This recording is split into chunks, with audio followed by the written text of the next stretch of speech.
This podcast is a member of the Place to Be Nation family. Visit us at placetobenation.com, the only place to be in your pop culture world. 1, 2, 3, 4, 5, 6, 7, 8, Schlemiel, Schlemazel, Haas and Beff Incorporated.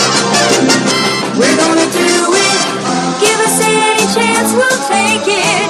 Read us any rule, we'll break it. We're gonna make our dreams come true. Doing it our way. Nothing's gonna turn us back now. Straight ahead and on the track now. We're gonna make our dreams come true.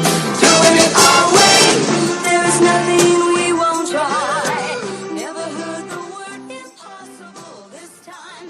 Place to Be Nation, welcome to a very special podcast here on the Place to Be Nation Pop feed. That's right, we're going to be here memorializing, looking back, doing a little positive talk about some people that passed away. This is our In Memoriam 2018 show, as we look back at some of the famous people, celebrities, and the like that passed away this past year. And joining me to talk some positives here about all these lovely people are a great group of guys. So let me start off first with he's the co-host of the Place to Be podcast, the co-host of Main Event, and my co-host on the Year in Pop, Mr. Scott Criscuolo. Scott, thank you for joining me tonight. Good evening, Mr. Atherton.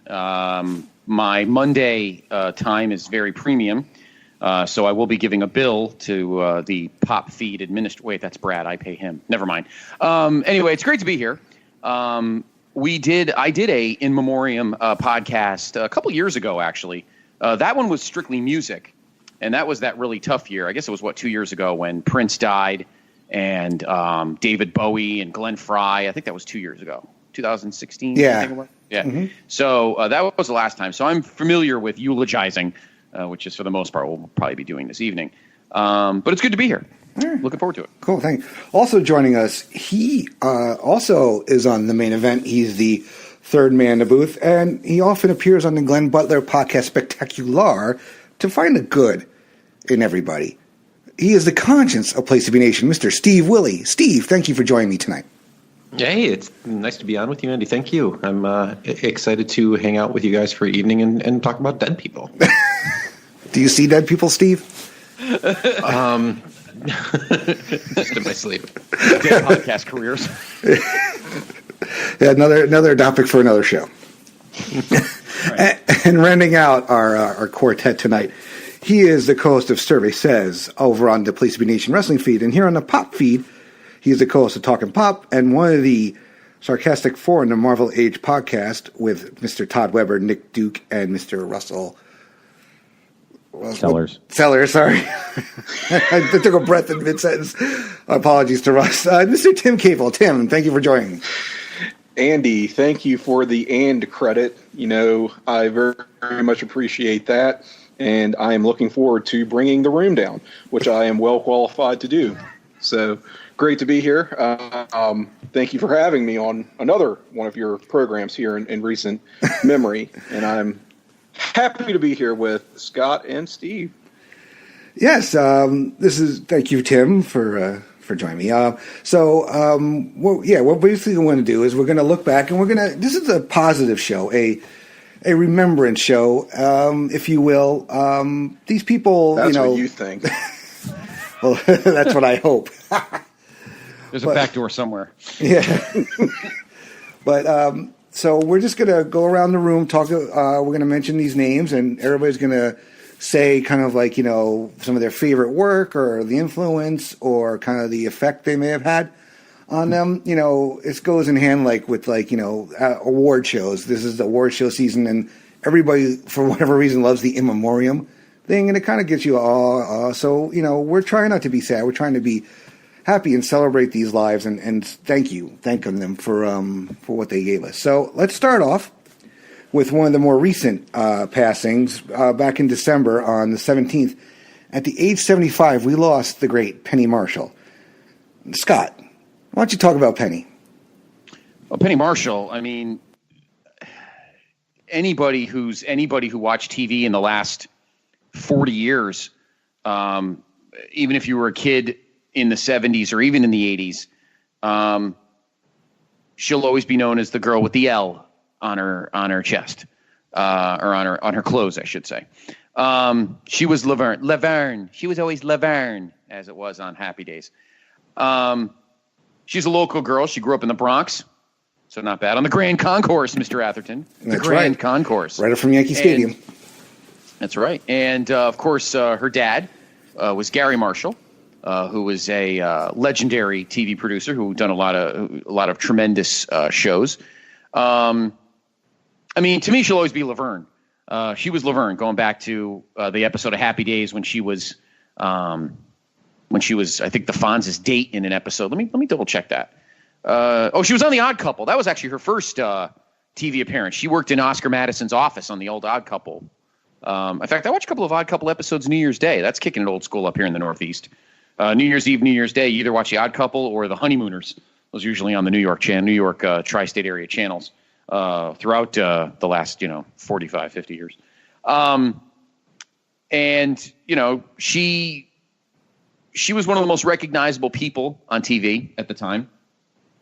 And did I say father? I meant brother.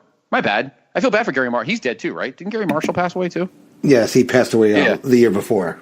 Okay, well, I feel bad that I made him so old. He was actually Penny's brother. I meant brother, not father. My bad.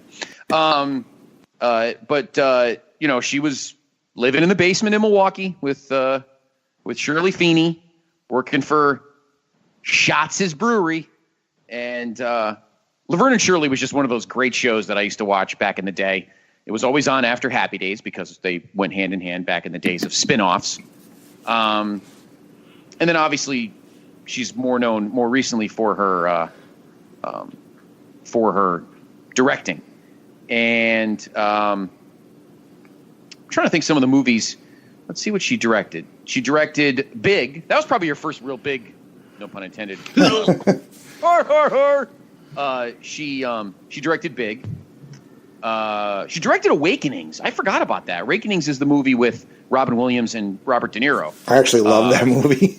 It's an exceptional movie. If you've never, Steve, that's a movie you would like. I don't know if you've ever seen it. Yeah, I've seen part of that one. Yeah, that's a great movie. Robin Williams plays a doctor. I don't know if he's a psychologist, and Robert De Niro's this guy who was in a coma for like 25 years, and then suddenly he wakes up and he's not sure of his surroundings. It's an exceptional movie. That was hers, and of course the one that I know her best in is A League of Their Own, which is probably a top 5 baseball movie for me. It's not number one. Number one to me will always be The Natural, but League of Their Own is a good movie. Featuring her brother as Walter Harvey, the owner of the league, I guess, or the Peaches, I guess. Yes, the Rockford Peaches. And a great ensemble cast, and of course had Tim, or it had not Tim. Tim would have been great in it. But obviously Tom Hanks before he stopped realizing that comedy movies aren't cool, apparently. So I mean, she's been in great movies. She was in 1941, great movie with Jump. I love that movie, Scott, but not a lot of people would call that a great movie. Well, it's great in its own special way. She was in Get Shorty as herself. Let's see what else she was in. Oh, she was in High Fidelity? I didn't know that. Oh, she was at a funeral. I guess she was uncredited in a funeral. I didn't know that. Most recently, she was in Scooby-Doo and Kiss, Rock and Roll Mystery. Don't they sell that on WWEshop.com? So anyway, but she's probably most known for directing Big, A League of Their Own, and of course, Laverne on Laverne and Shirley. But she'll be missed. She was a very important part of pop culture and television for the last 40 years, just like her brother. So she'll be missed. Yeah, one of the early female directors to get some make it big. Make it big, yeah. Her, Penelope Spheris, those were sort of the trailblazers of what we have today. Steve, Tim, you guys, any Penny Marshall memories, thoughts you want to add? Well, I remember from the Laverne and Shirley reruns growing up, and I only lived on a first floor and a third floor in Milwaukee, so I can't really identify with living in a basement in Milwaukee. And of course, Big is one of my favorite movies as a kid, and I actually just saw it in a barcade literally last weekend. So it's just an old favorite. Nice. A And I forgot that she directed that. I knew she directed League of Their Own and Awakenings. Mm-hmm. Yeah, I was going to say, I don't know that I had any idea she was a director, but a pretty decent pedigree to her name with A League of Their Own. Not that I'm a huge sports movie guy, but that's a great comedy. Big as well. Jumpin' Jack Flash, how about that? Oh, yeah, that's right. Whoopee. That was her first one. Right. So, and as far as her television work, I mean, Laverne and Shirley went off the air the year I was born, and for whatever reason, I never really got well acquainted with it in reruns or anything. So, I mean, not someone I've had a ton of exposure to, but I mean, her body of work is so enormous that I've probably seen her in a lot of stuff just without even realizing it. Yeah, I mean, when they were, before Laverne and Shirley, they were on Happy Days as a couple of dates for Richie and Fonzie. And Laverne was actually the Fonz's date. And then Richie goes on to have this, like, horrible date with Cindy where I think they're walked in on by the rest of the family. So it was quite a funny episode. Which is ironic considering they were the couple in American Graffiti. Yes. Which was George Lucas's first movie. So that's pretty funny that they were in that, and then they were a shit show on that episode of Happy Days. So pretty funny.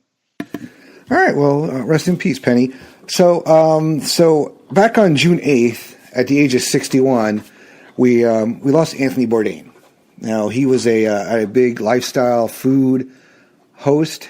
But Steve, why don't we talk about Anthony Bourdain? Yeah, definitely. I've talked to a few people over the last couple of years, and whenever celebrity deaths hit, they don't really affect me that much anymore. I don't know why that is, if I'm just a grizzled old man at this point, or I just, like, after, like, someone has a really long life, like someone like Penny Marshall, who lived a very long, very successful life. You know, she passed away, and that's sad, but it's part of life. But for some reason, Anthony Bourdain actually did affect me, and I was surprised to see how many other people in my circle it affected. My sister is a chef, and a pastry chef, and her husband is a chef. So I knew that they would have some sort of connection, because his initial work that he became famous for was his book Kitchen Confidential. It really told behind the scenes what really happens in restaurants amongst chefs, and it studied very much, and it made people kind of feel like someone got them. I knew Anthony Bourdain, well, not personally, of course, but more from his travel shows, like No Reservations, which was on the Travel Channel, and Parts Unknown. And I really I don't really like those type of shows, but this one drew me in just because he went to so many different places, and it wasn't just, we're going to explore your food, you're going to expose the view to, like, history and the sociology of the places. And so you just kind of start with the food and really understand the greater culture of the country. And when he sits down with people, it could be natives that literally don't even speak any, just native language. It could be historians, it could be celebrities, it could be big time chefs. And all these people start opening up to him, and you really get a glimpse as to what the world is really like in these countries. And it was very artistic. A lot of times they would get like a cinematic theme. And it just, like, for me, gave me not just to look in other countries, but like really affirmed my desire to travel the world and kind of understand a little bit more of what's going on. And it reminds you how small we really are. The sad part about Anthony is, like, in his youth especially, he was kind of a hippie, like an anti-war guy, into drugs, the drug culture from, especially like in the restaurant scene at that time. Had a couple of failed marriages, and part of that was due to the travel in his later years. But he had been clean for many, many years. And he committed suicide on June 8th, and it was very shocking. Like, no one in his circle thought that could ever happen. And there's still a lot of questions as why, because even the last couple of weeks of his life, everyone said he was fine. So I don't know if we'll ever understand really what happened there.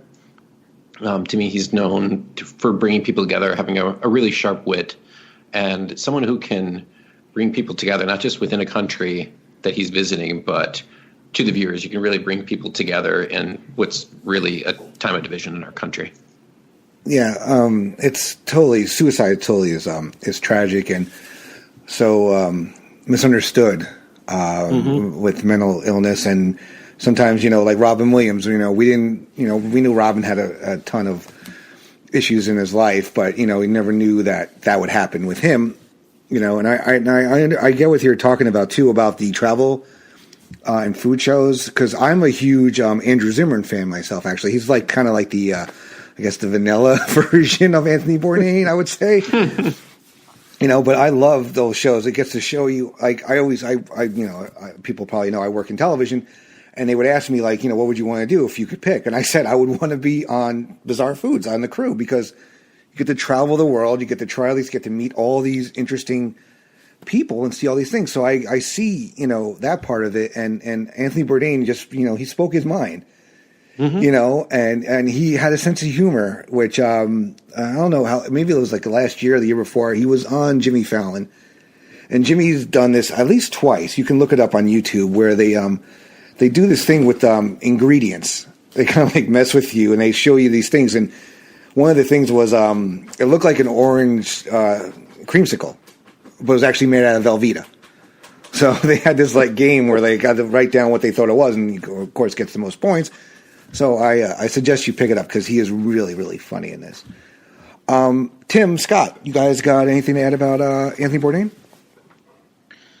Yeah, I'll just say that, like Steve, I'm not a huge fan of these sort of travel or food shows just as a general rule, but he was no doubt a pioneer in that somewhat strange cottage industry, right? Yeah. Where is it a travel show? Is it a food show? It's a little bit of both. And also was a gateway for me to Andrew Zimmern, who I thought of as well.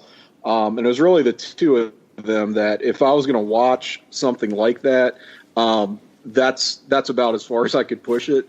But something like No Reservations that you mentioned, I mean, if there's nothing on and I'm flipping channels and I see that, an easy watch, I'm just going to throw it on and kind of, I don't want to say check my brain, but it's so, I don't know, it's something that you can put on in the background while you're doing other things. Every now and then something will really catch your eye. And yeah, I mean, I could watch stuff like that when I didn't have a whole lot of other options, and especially like when I was in school and working and going to class and having sort of strange hours, and these were the kinds of shows that would be on, in reruns, of course, that I'd find myself sitting in front of for no real reason, but it's sort of the memories I have of that.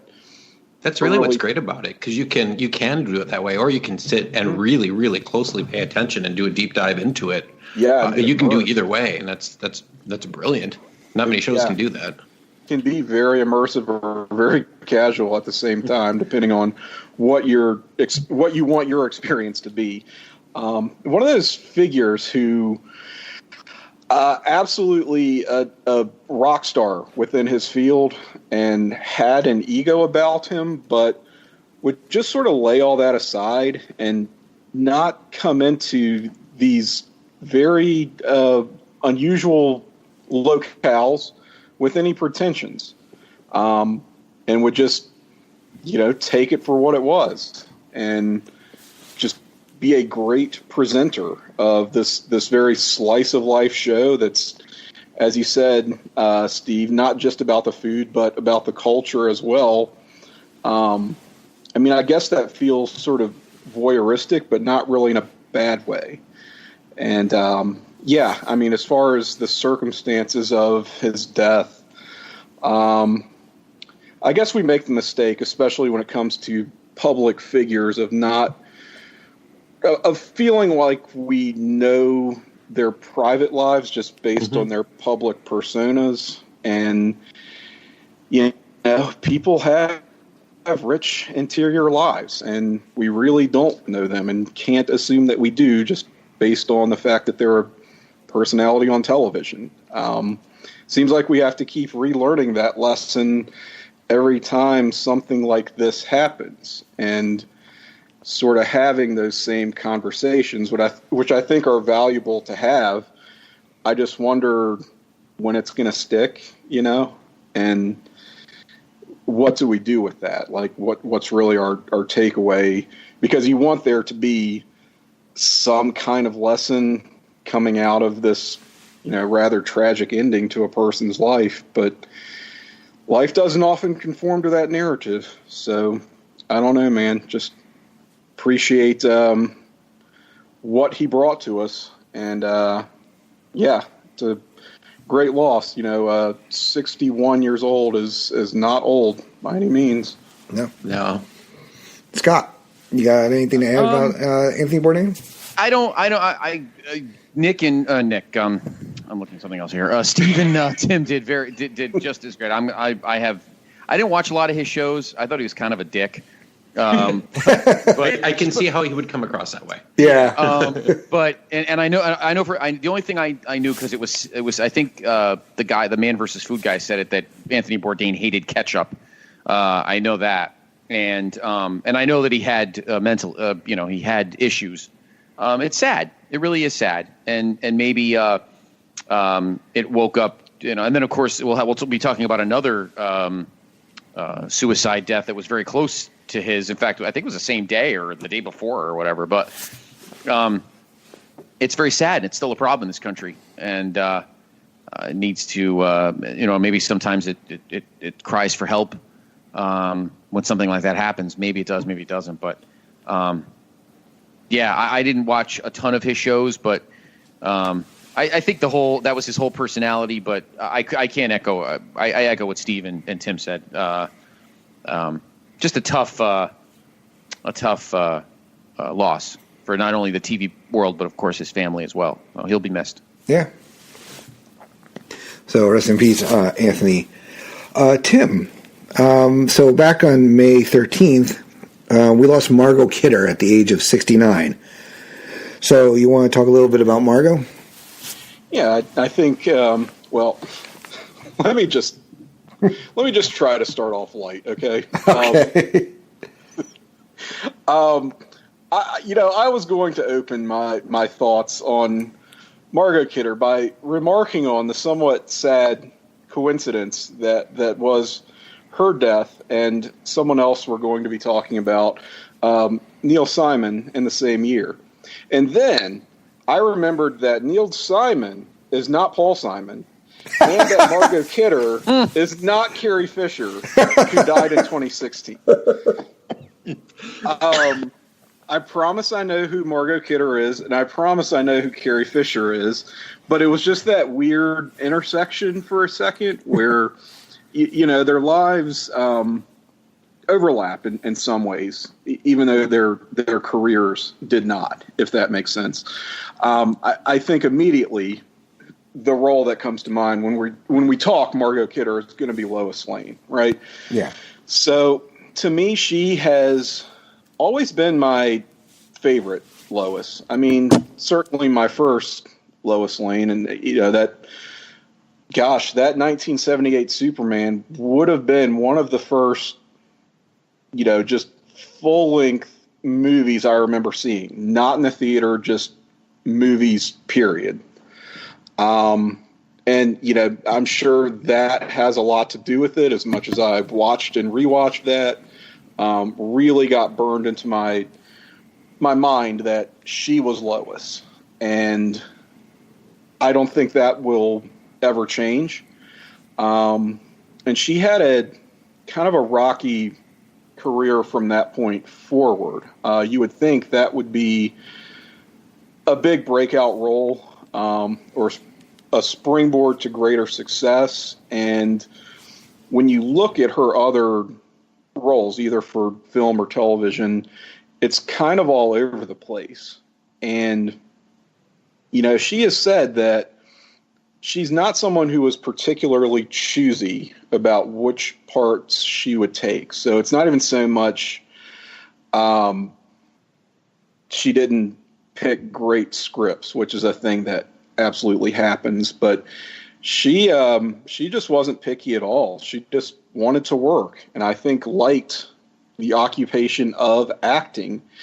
And I sort of dig that she just wasn't precious about it at all. I mean, how many actors, sit down, do the inside the actor studio thing where they're just so up their own asses about what they do. Some with good reason, others not. And she's just somebody who's like, yeah, I liked the money. I liked acting. I didn't totally love the industry, but I did what I had to do to earn a living. Was certainly dogged later in life by some mental health issues, but also is notable for her activism. Something I did not realize before kind of preparing for this podcast is that she was living in Montana, living just outside of Billings, Montana at the time of her death, and stood with the Standing Rock protesters, just a couple years before her death. And that's not something that was well publicized. And in some ways, it's alluded to that perhaps contributing to some health problems that she may have been turning to chemical means to cope with.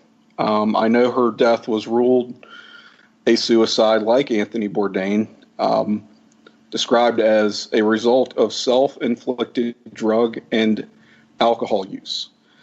Seems like that would be difficult to pin down, whether this is an accidental thing or an intentional thing, but apparently that's what the coroner came away with.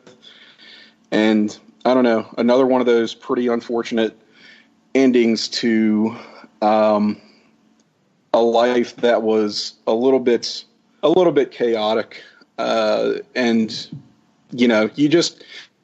She's one of those people that you were sort of rooting for, hoped would have that resurgence. I mentioned Carrie Fisher. I would have loved to see them do like a team up, do a show like in the vein of a Grace and Frankie, or hell, even give them a talk show or something.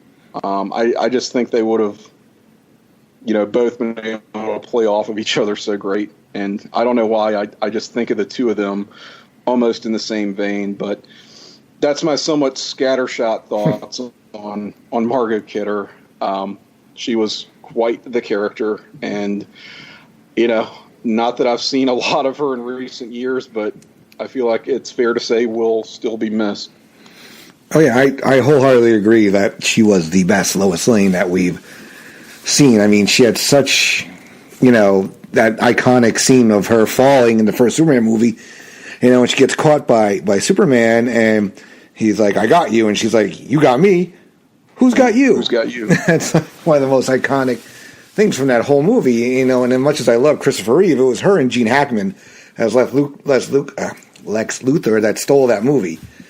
But, she was really, her and Carrie Fisher, they must have been some, I'm sure they were friends, they must have been some pair. I mean, if you seek out Wishful Drinking, if you want to see some great Carrie Fisher, that one woman, like, monologue-y type thing. But Margot Kidder, she battled bipolar disorder, and they found her in somebody's garden once and claiming she was attacked. But in the mid-90s. Yeah, I will point to, I don't know if you guys watched Will and Grace during its initial run, but she had a recurring role as a acting teacher of Jax, and she was just hysterical. One of the best characters, who I think Sean Hayes' Jack is just so over the top and just really funny with great comedic timing, that she played off of him so beautifully and set the table for him to be just all weird, and she would just bring him back down to earth. Yeah, that performance was the Jack performance in Will and Grace was kind of so broad and extra that if someone else can stand out in a scene with him, kind of to their credit. Yes, it's Margot Kidder. Scott, what about Margot for you? She will always be Lois.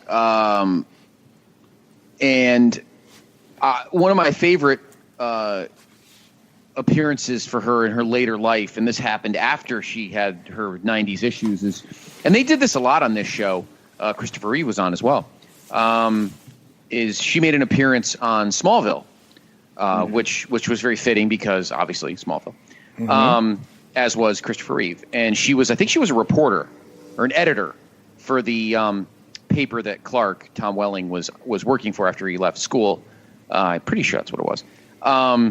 And it was pretty cool. Like that's why I love that show. We were all in the chat last night, and we were in our chat. We were talking about like all our favorite shows, and that's one that I actually didn't mention. And I'm actually, thanks to a certain person on the show, I have all 10 seasons on my shelf here, and here in Studio B, and it's arguably one of my favorite shows ever because I think it's a great depiction of the Superman story without boring anybody. And she was in it, and I thought it was a great. I don't watch Will and Grace, so I didn't see that. I know she was on it. But that to me was almost like a personal success for her, to be able to come back. Cause I remember reading the stuff in the 90s and she looked awful and she was like all emaciated and she was a dumpster fire, and to be able to rebound and come back and be able to do some acting again really was a great personal triumph for her. And for us as fans to see her succeed again. And it's sad to see her go. But she will. Hey, look at it. The two stars of those movies are both gone. Yeah. Well too soon. Much too soon. Yeah, hard to believe. Very hard to believe. I agree, Tim. And she is iconic. I mean, a lot of people. I don't remember her name, but I know before the movies, a lot of people remember the woman that played Lois on the George Reeves TV series in the early mid 50s before he died tragically. There's not much more to say. I mean, I'll give the floor to Steve. She was a tremendous actress who gave Lois that combination of strength but vulnerability at the same time. And I'm sure it was. I mean, there were a lot of people. If you watch the doc, in fact, your network, Mr. Atherton, did that documentary on about Superman with that guy whose name shall not be named, Kevin Spacey, and he narrated it. And they were talking about it's actually on one of the I think it's on the DC Universe app. It is actually that documentary, and they talked about all the different women that went for that role. Leslie Ann Warren. Who else? Oh God, a couple of other actresses. And they didn't fit until Margot Kidder, and she had that perfect combination of strength and vulnerability that fit the movie, which it needed to fit. This movie had to be great with all the money that the Salkinds were putting in, and Richard Donner probably didn't come cheap. That movie kind of had to be perfect, and it was. They weren't as good after that. 2 was good. 3 was okay. 4 sucked. But that first one needed to be perfect, and that's why Margot Kidder deserves a ton of credit for making that movie succeed. Steve. I really can't add much to Margot, except, obviously the only way I really knew of her was from Superman, which just shows what kind of an iconic role it is, because that sticks in your head. Like if anyone ever asked me asked that question, who is Lois Lane? I mean, Margot Kidder is the one, even more than Terry Hatcher. She was Lois Lane in the show, right? Dean Cain. Yeah, Terry Hatcher was Lois and Clark. Yep. Margot Kidder also in the original Amityville Horror in 1979. Yes, she was. Yes, she was, Tim. Thank you for saving us from getting corrected by Jason Sherman. Thank you. Well, a film in retrospect, she referred to as a, quote, piece of shit. So, it's been a long time since I saw that, but nice to see that kind of honesty reflected in her. It's funny because views of her performances. Yeah, which is funny because I thought she was great in it. Actually, now that I think about it. Yeah. I mean, it was her, James Brolin, Rod Steiger was the priest. It's a tremendous movie. I always was kind of perplexed that she thought that way because I thought she was tremendous in it. Yeah. Actually, good call, Tim, to mention that. I totally forgot about that. Yeah, she was great in that. I was kind of perplexed when she used to say that, but Love very it. weird. That's her for her. God bless you, Margo. Yep. Anything else, Steve? That is all. That is all. That's what we like about you, Steve. Steve's in the Appleton horror. Every day. So- Number one drunkest city in America, folks. Oh, Just wonder announced. why. Congrats. Woo! Something to be proud of. all right. So, so back on April 15th, at the age of 74, we lost R. Lee Ermey. So most people know him from Full Metal Jacket as the drill sergeant, giving all the nicknames and just yelling and screaming at Vincent D'Onofrio and Matthew Modine. And it was really a great movie. I mean, he actually was a staff sergeant and gunnery, actually sergeant in the Marine Corps.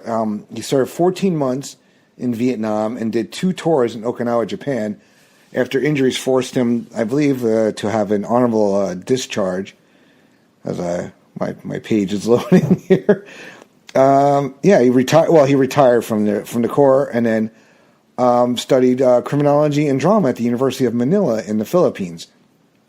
And besides Full Metal Jacket, he's known. He was in Seven as a police captain. He was in Mississippi Burning, which a long time ago I seen, but it's a really great film if you haven't already seen it. With Gene Hackman, William Dafoe, about down in the South, I believe about a murder during the time of segregation.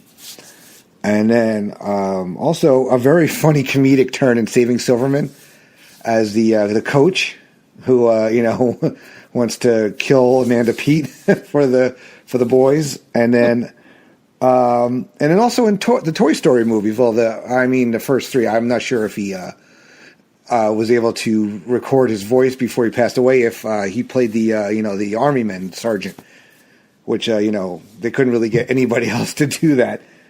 And then on one of my channels, as you would say, Scott, on the History Channel, he hosted 2 shows: Mail Call and Lock and Load. Mail Call was basically he would answer viewer questions, and Lock and Load was all about machine artillery and different weapons. So R. Lee Ermey, was quite the character. Probably somebody to have one hell of a drinking night with, I can imagine. But Tim, any R. Lee Ermey thoughts? Somebody who was typecast throughout his entire career, basically, but you can sort of see for good reason. But I guess, I can't add too much to what you said other than what a shift to go from, just in terms of occupations and what your life is like, to be in the armed forces in the position he was in, and then to become an actor. And I don't know, that's just such a massive pivot that it's a lot for one lifetime. So yeah, wow. He did a ton of shit. I'm just looking at his filmography, and the man was extremely active. So he certainly embraced his new career. Yeah. Steve, any thoughts? I know him from Full Metal Jacket. When I went to school, we had to take a arts class in college, and so I took a film course, and we had to write a paper on one movie, and I chose Full Metal Jacket, and it was cool doing a deep dive into that movie and really exploring, the themes of, especially the first half of the movie, with like the kind of the masculinity, and his character was, I would have to say the archetype for, the hard ass drill sergeant. There's no one who can come close to the way he played that.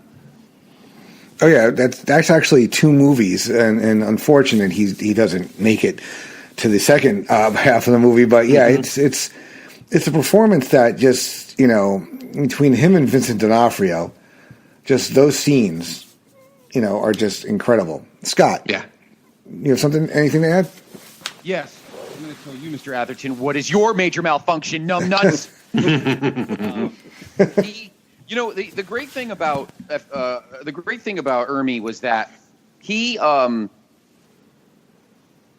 the performance in Full Metal Jacket, which is probably one of my top 5 or 6 favorite war movies of all time. He got to improvise. So I believe What Is Your Major Malfunction, Numbnuts was actually an audible. An ad lib. And he was also very good, and he did not need a lot of takes for scenes, which is very rare for a Kubrick movie, because Kubrick apparently was a colossal pain in the ass a lot of times and liked retakes. He drove Shelley Duvall pretty much out of acting.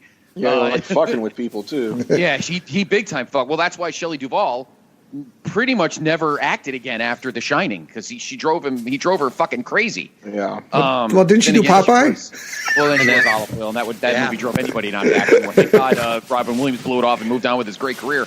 But little known or little remembered HBO kids show. That's right. Oh yeah. Really? Mm-hmm. Yeah. Yep. Huh. I think it was about nursery Fraggle rhymes. Rock? Yeah, she played like it was similar. Yeah, Very she had similar. like a hat on and like an old timey, like a Mother Goose type character. Fairy Tale Theater. Yeah. Yep. Yes. Wow, I do not remember that. All I ever knew her in was The Shining and Popeye. But anyway, my point rest in peace, Shelley Duvall. Yeah, rest in peace, Shelley Duvall. Yeah, she passed away. I don't know if it was this year, a couple years ago, I think.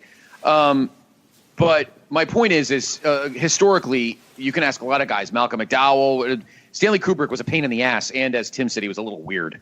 But Ermey pretty much put him in his, I don't say put him in his place, but proved to him that he can get shit done quick. And his marine type efficiency was unprecedented for a Stanley Kubrick movie. And he deserves all the credit for that. And his performance was tremendous. He did not, according to his filmography, Andy, he did not make it to do Toy Story 4. So, which is a bummer. Yeah, I was just going to say that Shelley Duvall, we have unfortunately killed her off prematurely. Oh, really? I was trying to do it off mic. I thought I was making a joke, and then Scott was like, "Yeah, rest in peace." I was like, "Maybe she did die." I thought she didn't. Oh my God! Look what happens when you're a Popeye. Towards his later years, and I didn't realize that he was. Man, I've already lost it. Leaving Las Vegas, which is one of the best depressing movies of all time. Man. Yeah. Oh my God! Yeah, it's so good, but you can't watch it more than once. I tried, and yeah, it is. And also, this will relate to someone I'm going to talk about later. The Steve Prefontaine movie, Prefontaine, about the famous runner from the '70s. He played Bill Bowerman, the starter of Nike. So random, because every single thing is sheriff, senator, military, police, coach, Nike. Like the guy who invented the wobble shoe. Track shoes, pretty much. He invented them. That's totally wrong. How old is Shelley Duvall anyway? I'm sorry. I'm still stuck on the Shelley Duvall thing. Yes. Thanks for killing her. Thanks for throwing me that curveball, Tim. Hey, you know what? Ray Walston rebounded from being the Commodore in Popeye to being Mr. Hand on Fast Times at Ridgemont High. So, R.I.P. Ray Walston. Yeah. Shut up. He's actually dead. Mr. Hand. She's 69. All right, so she's not that old. All right. She was married to Paul Simon. Wow. Who was also not Neil Simon. Who wasn't married to Paul Simon? Also not Simon Le Bon. Shout out Jason Sherman. It's too. Simon Le Bon, still alive. He's going to be messaging all of us. Yeah. Although he has a book kill. Oh, God. All right. I'm going to all in on bad puns tonight. Yeah, we are. We're just burying Ermey even more and more. I hate bad puns, numbnuts. Don Rickles say, laugh and enjoy, people. I mean, I watched some of what was it called? Mailbag? There was Mail Call, and then Mail Call. Yeah, and then there was the I just had Lock and Load. Lock and Load. No, I remember watching Mail Call, but I did like Full Metal Jacket. He was incredible in that. But I think the great thing to remember about him is he actually kind of put Stanley Kubrick in his place. Could you imagine? Look, creep show. You're not gonna act weird with me. So your Stanley Kubrick sounds just like your Vince McMahon. No, that was Ermey talking to Kubrick. Oh. I know, right? You're fired, Kubrick. No. No. Rest in peace, Arlie Ermy, who I believe is dead. Okay. Yeah.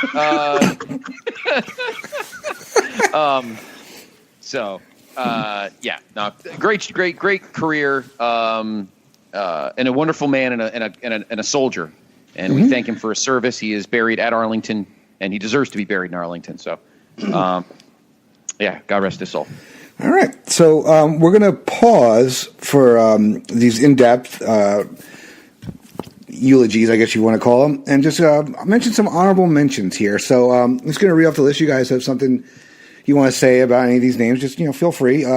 Scott Wilson, the actor best known in recent time as Herschel from The Walking Dead.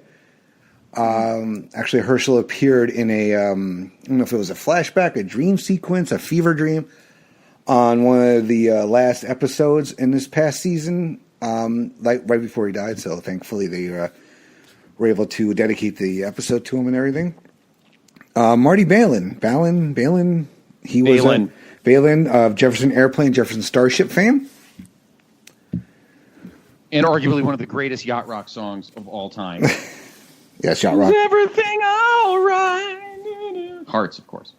Tremendous song. And then Bill Daly, I guess the friend, the second banana, I guess, on I Dream of Jeannie. Robin Leach, host of the Lifestyles of the Rich and Famous. You didn't grow up in the 80s and 90s and not know who Robin Leach was. Kate Spade, the fashion designer, passed away, unfortunately, another suicide. Jerry Van Dyke, from first known as My Mother the Car, and then Luther on Coach. Oh, yes. Oh, so sad. So sad, Luther. And then they can't do a reboot show. They can't reboot it, I guess. Well, maybe they could have his son or something. Right. Then the great character actor David Ogden Stiers, who's from MASH, Doc Hollywood, Beauty and the Beast, Pocahontas, did a lot of great voices. Keith Jackson, the great, was it Scott college football commentator? Keith Jackson was the voice of, he was one of the greatest broadcasters ever, mostly for college football. Touchdown, Alabama. Alabama. He was the voice of the Rose Bowl for many, many, many years. But he did some baseball. He did some NFL throughout his great career. But for the most part, he's mostly known for college football and one of the greatest play-by-play guys of all time. Very sad. Oh. I mean, he'd retired. He hadn't done games for probably about 10 years. But very sad. Very sad. All right, and then we had Reg E. Cathy. He was the a great character actor from movies such as SWAT, The Mask, The Fantastic Four, and he was Luke Cage's dad on the now canceled Netflix series. Vic Damone, the great singer / crooner. Milos Forman, who won Best Director for One Flew Over Cuckoo's Nest. Oh, yeah. Yep. Also directed Amadeus, People vs. Larry Flint, and Hair. Avicii, the rapper, DJ, singer, did that song "Wake Me Up." I don't know if you guys are familiar. I've probably heard more of his songs than I'd care to admit. Well, wake me up when it's not over. Yeah. The great television producer Stephen Bochco of Hill Street Blues, LA Law, NYPD Blue, and Murder One fame. And then, Steve, you wanted to talk about Roger Bannister. Yeah, and I'm going to give Scott a trivia question because he always puts me on the spot on Main Event about something similar. Okay.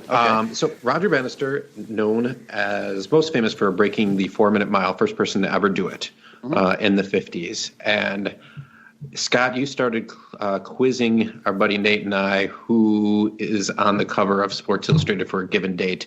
And what does Roger Bannister have to do with Sports Illustrated? What does he have to do with Sports Illustrated? Yes. First man to break the 4-minute mile. Correct. That wasn't the question. What does he have to do with... Tim knows, but I'm not going to ask him. Yeah, I know.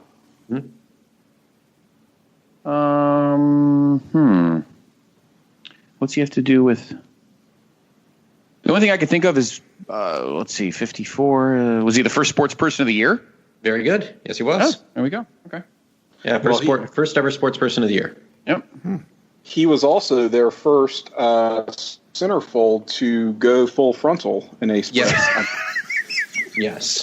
Well, I mean, the thing was, like, even though he wasn't a hurdler, they had that hurdle perfectly placed because, scandalous. But even to this day, like, if you break a 4-minute mile, that is like you are an absolute elite track star. You're an elite runner. And what I didn't know about him, I knew he was a doctor, but I didn't know that shortly after that race, he quit. He retired from running. And so he can concentrate on being a doctor, and probably ended up being more, I wouldn't say famous, but more important in his career as a doctor in terms of how celebrated he was and how much he did. So pretty. I mean, you don't see many top-notch athletes walking away to become a physician. Yeah. Wow. Amazing. Yeah. So we're going to move on with the show. So we lost a couple this year.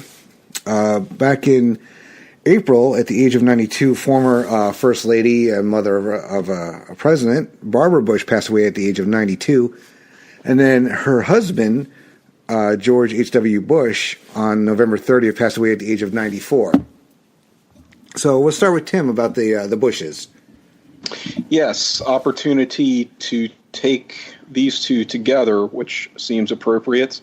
I'll never forget the time George Bush barfed in the Japanese prime minister's lap.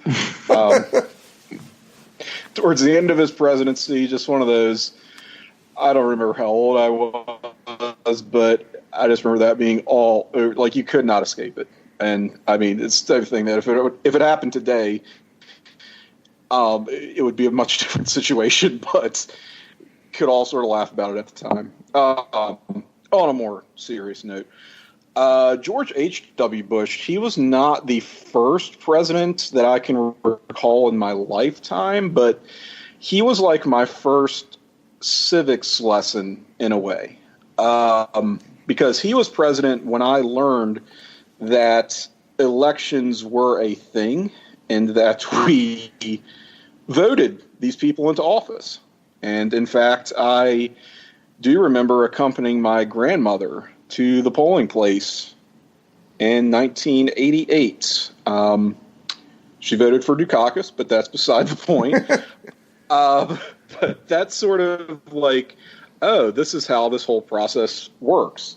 I remember we held a mock election in my elementary school in 92. Don't remember who won, but I think it was George Bush. I think I voted for him anyway in that mock election. And he's notable as well for being the only one-term president in my lifetime, which feels very weird. I'm 35 years old, and that's just sort of astonishing to me. And the thing of it is, and I'm not going to get political here or anything, it's just that he was voted out of office in 92, not because of some great big ethical lapse, no egregious mismanagement of the nation's welfare, or, because of his character just as a human being. I think most people lay the cause of his defeat in 92 at, reneging on just a campaign promise. Granted, a pretty big promise, but just imagine that. Just like how quaint that sounds today, holding a politician and an American president to account, just taking them at their word. And so I'm not even saying he was a bad president, that I think he was a bad president, but if you are someone who holds the opinion that he was a bad president, he sort of makes you long for the days when we could have, in theory, just a regular bad president. That it didn't. I know that sounds like damning with faint praise. It's really not. It just goes to show that there was a time when it didn't have to be a reflection on this person's patriotism or, again, their character as a human being, that you could just respect the effort that was put forth and the intentions. And if you didn't like the job you did, you voted them out. We all moved on with our lives. It just feels like the American people that George Bush represented is not really the same America that's represented today. And we've just sort of lost something. And as for Barbara, I don't know how to say it. She could sort of slit your throat with the kindest words. She wasn't particularly opinionated in her position as First Lady. She tended to be pretty uncontroversial, especially in comparison to her predecessor and successor. Not that there's anything wrong with that. I think she was no less visible than both, Nancy Reagan and Hillary Rodham Clinton. And I mean, she advocated for children's literacy. I mean, how bipartisan can you get? So I think she had a vision for what the post of First Lady represented and executed it very well. And there, the Bushes can sort of be looked to as a certain model of what a post-presidential career looks like for a former president and first lady.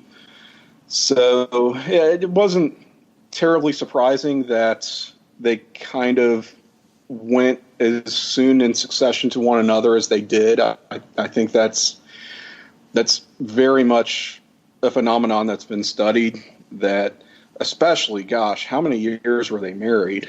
Both of them in their 90s. And as soon as Barbara went, I think everyone kind of said, well, George is not going to be much longer for this world. And, they lived a very, very long life and have quite the legacy. So I think I've said enough. I will turn it over to the panel. All right. Steve, your thought on the Bushes? So Reagan was the first president that I can recall, but I would say that Bush was the first election that I really understood what was going on. I remember when he was, I was just going to say indicted, but that's what our current presidents, that's what we think about with our presidents these days, from Clinton on. When he was brought into office, I remember that being played over the loudspeaker at school.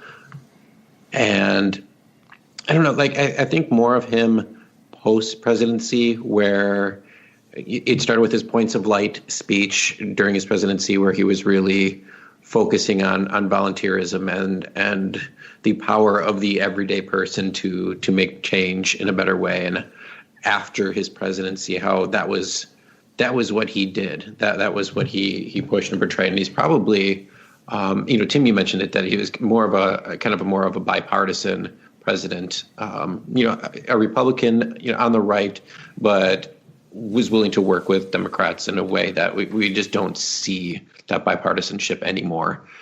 And so one of the more, I would say, beloved presidents after his term. Always very much, especially the last few years, you see him with the Obamas, with the Clintons. Whenever there's a big to-do, they were all together. And Michelle Obama said that he was one of her close friends, just to show that kind of, this. I think that's the big lesson that I took when I was looking back at his career. I don't agree with all of his policies. I agree with some, like he was the person that signed the Disabilities Act into, in, I think it was 90, where they did the Americas with Disabilities Act. I think so. Yeah, I think you're right. I think it is 90. And then signed a lot with civil rights as well. Mm-hmm. But, and then he also was involved in a lot of wars that I didn't necessarily agree with. Some I did, some I didn't. So, kind of an interesting mix, but I really respect him more for everything that he did afterwards that I know of. And I know he had a very storied military career as well. So very interesting president. Just a lot. I remember, I think he was 90 or 85 that he parachuted out of a plane, which is like ridiculous. Like, he did it every year, like the last 8 years of his life, or every 5 years. Every 5 years, starting when he was, I think, 70. Yeah, it's crazy. I mean, I can't. 70, My mom's 75, I know, not even 70. I can't even get her to take a walk. Yeah, big sports fan too, right? He played football, I think, for Yale, right? And he's a baseball guy, you know. Baseball fan. Always at the I was at the Astros games, or the Rangers games. One of the two. Astros, Rangers. Astros. His son owned the Rangers, but he was the Astros. That's right. Yeah, I mean, I remember some of the phrases, you know, about him not liking broccoli. One of the best, was known as they referred to him as a wimp often back then, but he wasn't at all. And which again sounds very weird. Yeah, looking back. Well, I mean, I think Reagan had such a presence, you know, so that after he came after Reagan, and Reagan, like, he was an actor. He was good on TV, you know. Not everybody, has that, and incredibly funny. Hysterically parodied by Dana Carvey on Saturday Night Live. Oh God, yeah, one of the all-time best impersonations. Not gonna Bush do liked it. it too. Not gonna do it. Not really Bush prudent liked it too. at this juncture. Sure. And John Lovitz as Dukakis. I can't believe I'm losing this guy. Yeah. But Scott, give some your thoughts on the couple of the Bushes. Well, the first president I remember was actually Carter. Yeah, me too. I get mad because Carter used to cut off Sesame Street.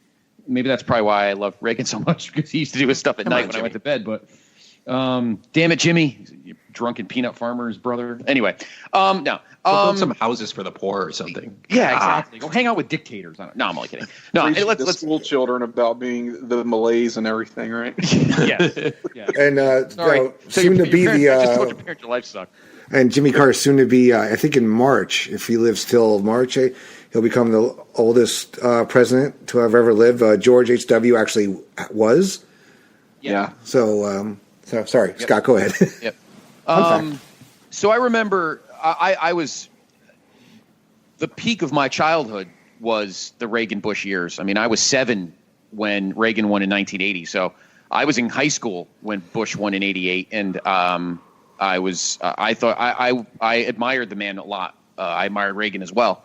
And I think that the whole wimp thing used to make me laugh, because a lot of people didn't know a lot about Bush's life before he was president, but this guy was the head of the CIA. Yeah. Right. You don't want to crack that head open, because I don't think anybody would ever, including me, would ever want the stomach to see what that guy had to look at during his time in the CIA. Believe me. So that guy was far from a wimp, let me tell you. Talk about knowing where the bodies are buried. Yeah, exactly. But he was also the first vice president to ever have to be acting president. July 13th, 1985. Actually, the same day as Live Aid, which is pretty funny. When Reagan had surgery to remove polyps from his colon, he was under, and technically he was president for 8 hours. Actually, it didn't count when Reagan was shot. I don't think so. It doesn't say it on here. I think that was on my 5th birthday. Yeah, it doesn't say it on that here. clearly. It says on July 13th, 1985, Bush became the first vice president to serve as acting president when Reagan underwent surgery to remove polyps from his colon. He was acting president for 8 hours. So I don't know if he actually was earlier. Reagan was shot in the stage situation room. Availability of nuclear football on Bush's plane landed. He was advised by his aides to proceed directly to the White House by copters. Image of the government still functioning. Only the president lands. Bush rejected the idea, responding, only the president. And here's a great sign of respect. Only the president lands on the South Lawn. That made a positive impression on Reagan, who recovered, returned to work in 2 weeks, blah, blah, blah. The two men would have regular Thursday lunches and all that. Because it was very touchy, because remember, Bush ran against him in the primaries in 1980. And was beating him for a while. So they became very close, as Reagan's 2 terms had progressed. But I remember Bush being a very straight up guy. He kind of put what I remember in high school, he put a nice bow on the end of communism and the knocking down of the wall and the Soviet Union becoming Russia again and an open country, as best as it could be, I suppose. What I remember about when he lost, you talk about one-term presidents, Tim, and we haven't had a less than a 2 since. Two things. Yes, the no new taxes killed him. Any Republican that has to raise taxes usually means the end of anything. Which sucks because he had to. Yeah, he really didn't have a choice. Yeah, he really had no choice. Yeah. He had no choice. The other thing was, and I remember this very vividly, and I said this to my dad. This happened late 91, early 92, so I was in college by then. After the Rodney King verdict and L.A. burned to the ground, Bush went to walk through Compton and walk through Watts and through the parts of South Central that were completely rubble. And I remember actually saying, I'm saying this, and I turned to my father. I said, I think Bush is going to lose in November. And he goes, why do you think that? He says, because he doesn't look relatable here. Here's a guy grew up in the down here. His father was a senator here down in the Stamford Greenwich section of Connecticut. Went to Yale. Had houses in Maine. Typical. Good life, earned. Nothing handed to him. Yet walking through like an area he probably would never walk through otherwise. Mm-hmm. And I think he was not relatable on TV. Plus, suddenly youth was taking over and everybody wanted hip, cool Bill Clinton to be president. So that's what happened. And Bush just kind of quietly went into retirement. Supported his son, who had a hit or miss presidency. And eventually just became a good ambassador for the country. Became very close with Clinton after Katrina, and they had that fund that they did those commercials together, the PSAs together. Bush just cared about doing the right thing, and that's why he became close with the Clintons and became very close with the Obamas. In fact, I think little W and Michelle are like, I don't know, maybe they're having an affair. They're like best friends right now. It's kind of ridiculous considering her husband kind of laid into him a little bit at the beginning of his term, which is pretty funny. But and I just found this out very recently, and I'm not surprised because their relationship was never great, but Daddy Bush actually voted for Hillary in 2016. Yeah. Which I was blown away by that. Which tells you the relationship that the Bush family has with our current president. Hate the Trumps. Yeah. No, he was, and Trump was an unforgiving douche a lot of times to the family anyway. But that's neither here nor. I don't want to get into that right now. That's not part of our discussion today. But I'll always remember Bush as a straight up honest guy who had to see a lot of things in his life that none of us probably have the stomach to see, and just wanted to do what was good for the country, and made tough decisions that he didn't want to have to do. And we talked about the recession in 90-91. My father lost his job, and I was going to a private, and this is why I always will respect my father and any other fathers that are like this. I went to a parochial Catholic school, high school, so I had a tuition. I didn't go to public school. And my father lost his job during the recession, and my dad, I thought to myself, oh, shit, I'm going to get yanked out of here. My senior year in high school, I'm going to have to go to a public high school, and my high school in my hometown is fucking garbage. So I thought I was fucked. Nope. My father worked at Domino's for 6 months to deliver pizzas to keep me in parochial school. And he goes, that's because that's what our president would have wanted, to not sit around and wait for anything. He got up and he did the right thing. And I'll always respect that out of my dad. And Reagan was the same way. So I always felt that special bond to Bush because he had to do very tough things during a time when the country needed it, and it ultimately probably led to his defeat. So I'll always respect that about him. But to find out that he voted for Hillary, actually, I almost choked on I was eating something, I almost choked on my hot dog when I said that, when I heard that. But you know what? He voted for who he thought was the right candidate. Yeah, I mean, either was right, but that's a different story for another day. But it was he was a great man, and Barbara was probably one of the more. You said it right, a good thing, Tim. Probably one of the more elegant first ladies. She didn't get in the way. She was what normal first ladies are. She doesn't. Mm-hmm. She lets her husband handle the president handle the tough stuff. She handles education And she went out there in the community with the kids. Laura Bush was a lot like that. Michelle is a lot like that. And I always respected that about her. And she had mostly good kids. Look, little George had his issues when he was younger, somehow became president.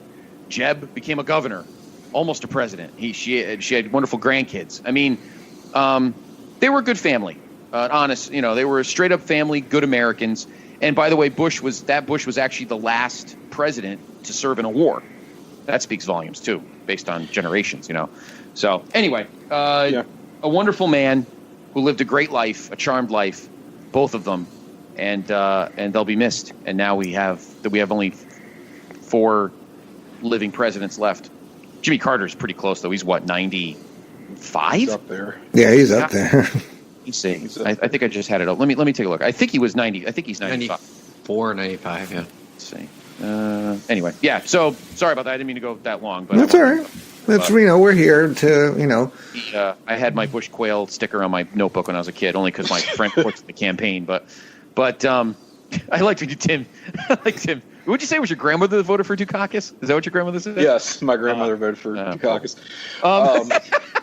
That's right. She was the one. In '84, my mom voted for Mondale, and I said you should have your voting rights taken away. I'm sure she voted for Mondale too. There's no doubt in my mind. But look, I mean, Bush 41. Agree with his politics or not? I mean, you can never really question his patriotism, and that kind of speaks volumes today. Yeah, and I don't think there's a lot of presidents. It's sort of a low bar, but honestly, it says a lot right now. Yeah, exactly. Sorry, Andy, we kind of went a little long on H-Dub, but I know we got more to go. So well, it was a twofer, so it was okay. Yeah. Okay. All right. So I'm going to talk about somebody we lost back on April 16th at the age of 65, relatively young. Harry Anderson, the very funny comedian, actor, television star.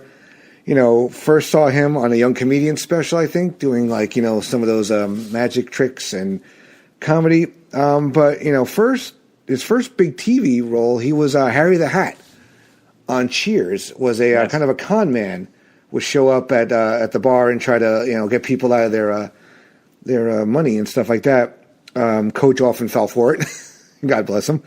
But really, the role he's most known for is the Honorable Judge Harold T. Stone on Night Court. Very, very funny show. I got the pleasure of having to format many of those when they were in syndication and reruns on one of the channels I work for.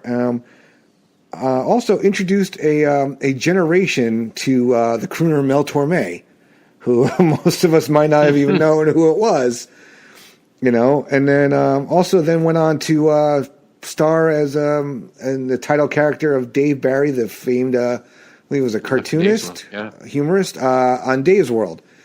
So he was only 65 when he passed away, which was a little young, in my book.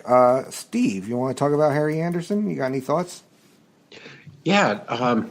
Night Court was on generally late for me when I was a kid. And so I remember... Well, it was Night Court, Steve. You're right. You're right. If they do reruns during the day, it wouldn't have fit. Yeah, that's not in syndication anymore. Well, after Jimmy Carter broke through Sesame Street. Yes. Exactly, yes. On PBS. That's right. So when I was a kid, I lived in a one-story home, and I could hear the TV. So Night Court was one that I would enjoy listening to. I obviously could not watch it, but it was one that I would try to stay up for and listen, because even just hearing the audio of it, there were so many brilliant comedians on that show that it was worth a listen, as I'd say. So it's like trying to purposely stay up as long as I can, so I'd be able to hear that. It was usually on after Cheers, right? Yes, Night Court, yeah. Thursday. Yep. Mm-hmm. It was during the original must-see TV run, like Cosby, Different World, Cheers, all that. Yeah. Yep. And not just, brought people to understand Torme. Like, I remember a lot of magic and stuff as well. He not even an amateur magician, a legit professional magician. Yeah, it was once was reportedly a 3-card Monte dealer on the streets of New York at one point. Wow. Yeah, it wouldn't surprise me. Yeah. I'll say quick. I don't have much to say. I'll just say quickly. He was an awesome actor. He was funny. And it was a good show. I'll leave it at that. Okay, Tim. Try to make it brief. Sorry, Steve. Were you done? That was all. There's a first time for everything. Tim. Night Court was a super underrated show. I mean, maybe not at the time, but I feel like it's sort of been forgotten since then. And that's too bad. Somewhat similar to Steve, I have a childhood, not story, but the same daycare where I saw RoboCop as a child. When I was 4 years old. A callback to Talking Pop episode? Yeah. Yes, a callback to Talking Pop, our last episode, getting you through the holidays. For some reason, I believe Night Court was in syndication like during the day, during the middle of the day, and we would watch that in the big media room in that daycare. Unless they recorded it and like showed it on tape, which is not entirely out of the realm of possibility. It was a strange daycare. But yeah, that was how I encountered Night Court and preferred to consume it. And that's all. All right. Yeah, it was a very funny show. He was really funny. I mean, he was kind of overshadowed a little bit on that show because of some of the other characters, and they were like, John Larroquette, who won I think 3 Emmys, in a row, maybe for portraying Dan Fielding, and then you had Richard Mall, and then it was also the show with like the cursed elderly female bailiffs that kept passing away. The first one was I think it was like Selma. She died after one season, then they had Flo. She died after one season, they're like, fuck it, we need somebody young. So that's when they hired Marshall Warfield. I know, right? Yeah. It was crazy, right? Yes. Terrible cast choice. Yeah. All smokers. Yeah. Someone died of cancer after season 2, and she was chain smoking on the show and in real life. Whoop. Yeah, that was Selma Diamond who talked like this. Selma Diamond. I don't know what the other one's called. Florence Pugh. Requirements. Let me see. Creative Arts Emmys, Primetime Emmys. Larroquette won in 85, 86, and 88. Okay. Wow. No, actually, yes. 85, 86, and 88. He wasn't even nominated in 87. Maybe that season he wasn't on much. Harry was nominated twice. In 3 times. You just beat me to it, Steve. I know. He was not. I wish I had Lionel's voice. He was nominated in 85 for lead actor and in 87, and he didn't win either. I'm curious to see who. Well, I won't go that far. I'll look it up while you talk, so we don't do my usual thing. But anyway. Well, you get to keep talking because we're actually going to move on to Willie McCovey, who passed away on October 31st at the age of 80. Oh, okay. So here were the nominees. It was Harry Anderson, Ted Danson, Bob Newhart for Newhart, Jack Warden for Crazy Like a Fox, and the winner was Robert Guillaume for Benson. That was the first time Harry Anderson was nominated for a Primetime Emmy. And he was nominated in 1987 and 86, 3 straight years. And he lost to because they were all losing to the Michael J. Fox, Alex Keaton machine. The Primetime Emmy, so no one was touching AP. Speaking of Reagan Bush lovers, he was not losing. Willie McCovey, he was to Willie Mays what Lou Gehrig was to Babe Ruth. He was kind of the forgotten guy on a ton of awesome New York / San Francisco Giants teams. His nickname was Stretch because he was a great first baseman. Played in the league for a long time, almost 21 years, from 1959 to 1980. Spent his entire career on the West Coast. Played for the Giants from 59 to 73. Then 2 years with San Diego and Oakland. And then finished his career 3 years in San Francisco, retired in 1980. 22 years, 270, 521 homers, 1,555 ribbies. 18 Grand Slams, which is still a National League record. By the way, Lou Gehrig has the Major League record, ironically, with 23. Willie McCovey was obviously the recipient, probably a lot of good pitches, because when you saw the Say Hey Kid on deck, you weren't going to walk McCovey to get to arguably one of the 2 or 3 greatest living baseball players ever. The Giants and Dodgers had great wars back in those years in the 50s and 60s.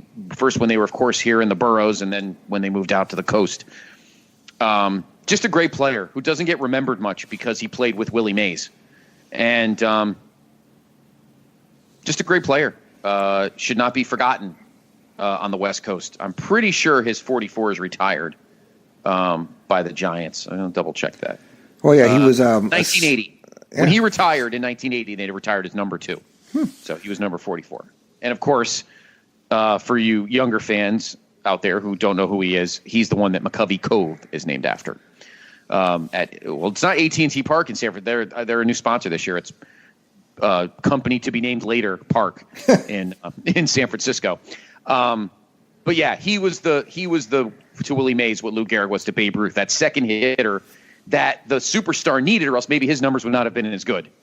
So I think the only difference is that Babe Ruth batted third and Gehrig batted cleanup, and I'm pretty sure that Willie Mays batted cleanup and McCovey batted third. But just a great player, and will always be remembered as just one of the best pure first base hitters in the history of the game.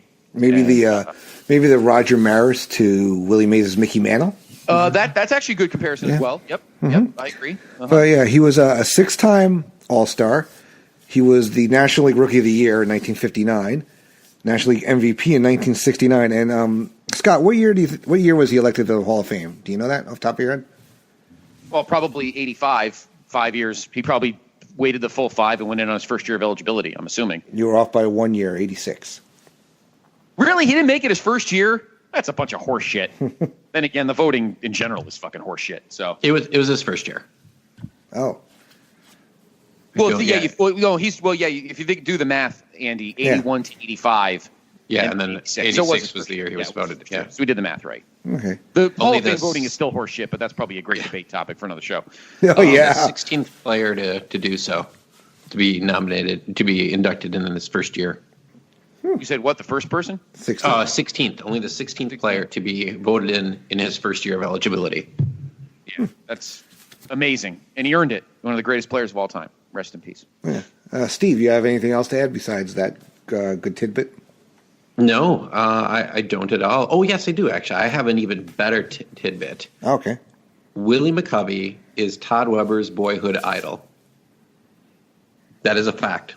That's awesome. I just received that text. That's awesome. Well, being one of the newer hosts here on the Place to Be Nation Pop feed, I was actually just finally tuned in that you have to mention Todd Weber on every show. So thank you for doing that. Yeah.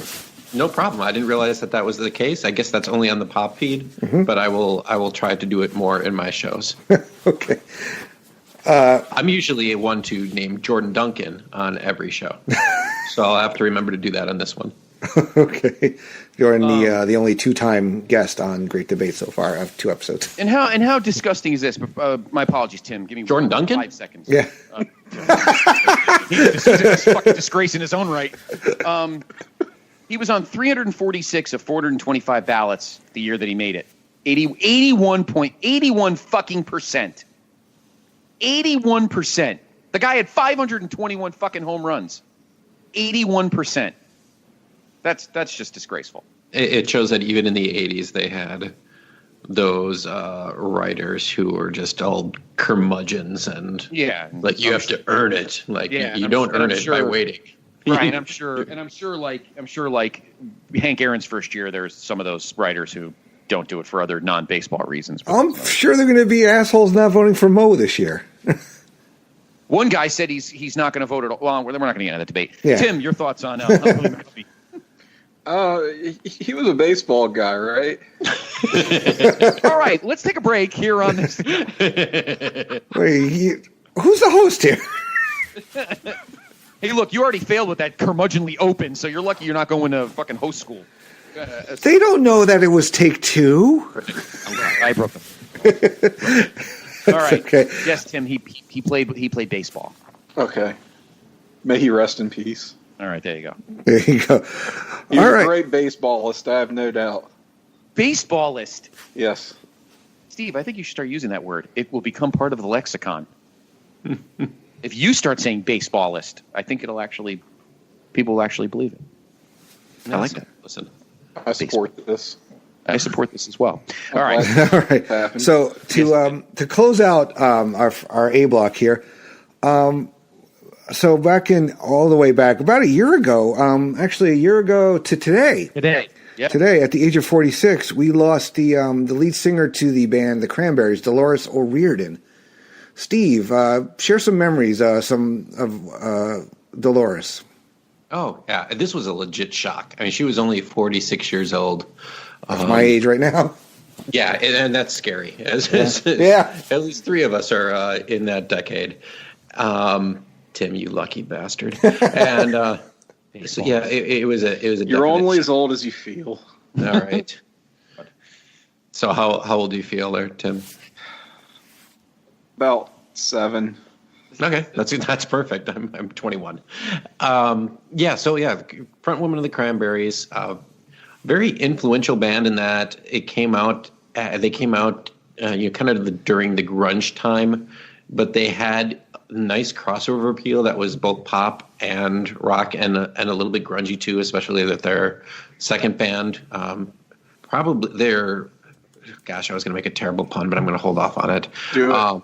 Okay, like their songs, Dreams and Linger, kind of linger on in the pop music, in pop music these days. So you can still hear those, but I kind of preferred more of the second album with Zombie and Salvation, which were like really hard, rocky, gungy songs. But one of the things I really liked about her voice in particular is she's from Ireland, and she was one of the few, and still is one of the few singers who didn't try to like Americanize her voice for radio to kind of have more appeal. Something a lot of actresses and actors do as well. You can hear that Irish accent in some of her songs, and it's beautiful. She had an incredible voice, and I didn't know this until later on and really start to understand what the lyrics of songs mean. Very politically, in her own country, she was very much stood out politically.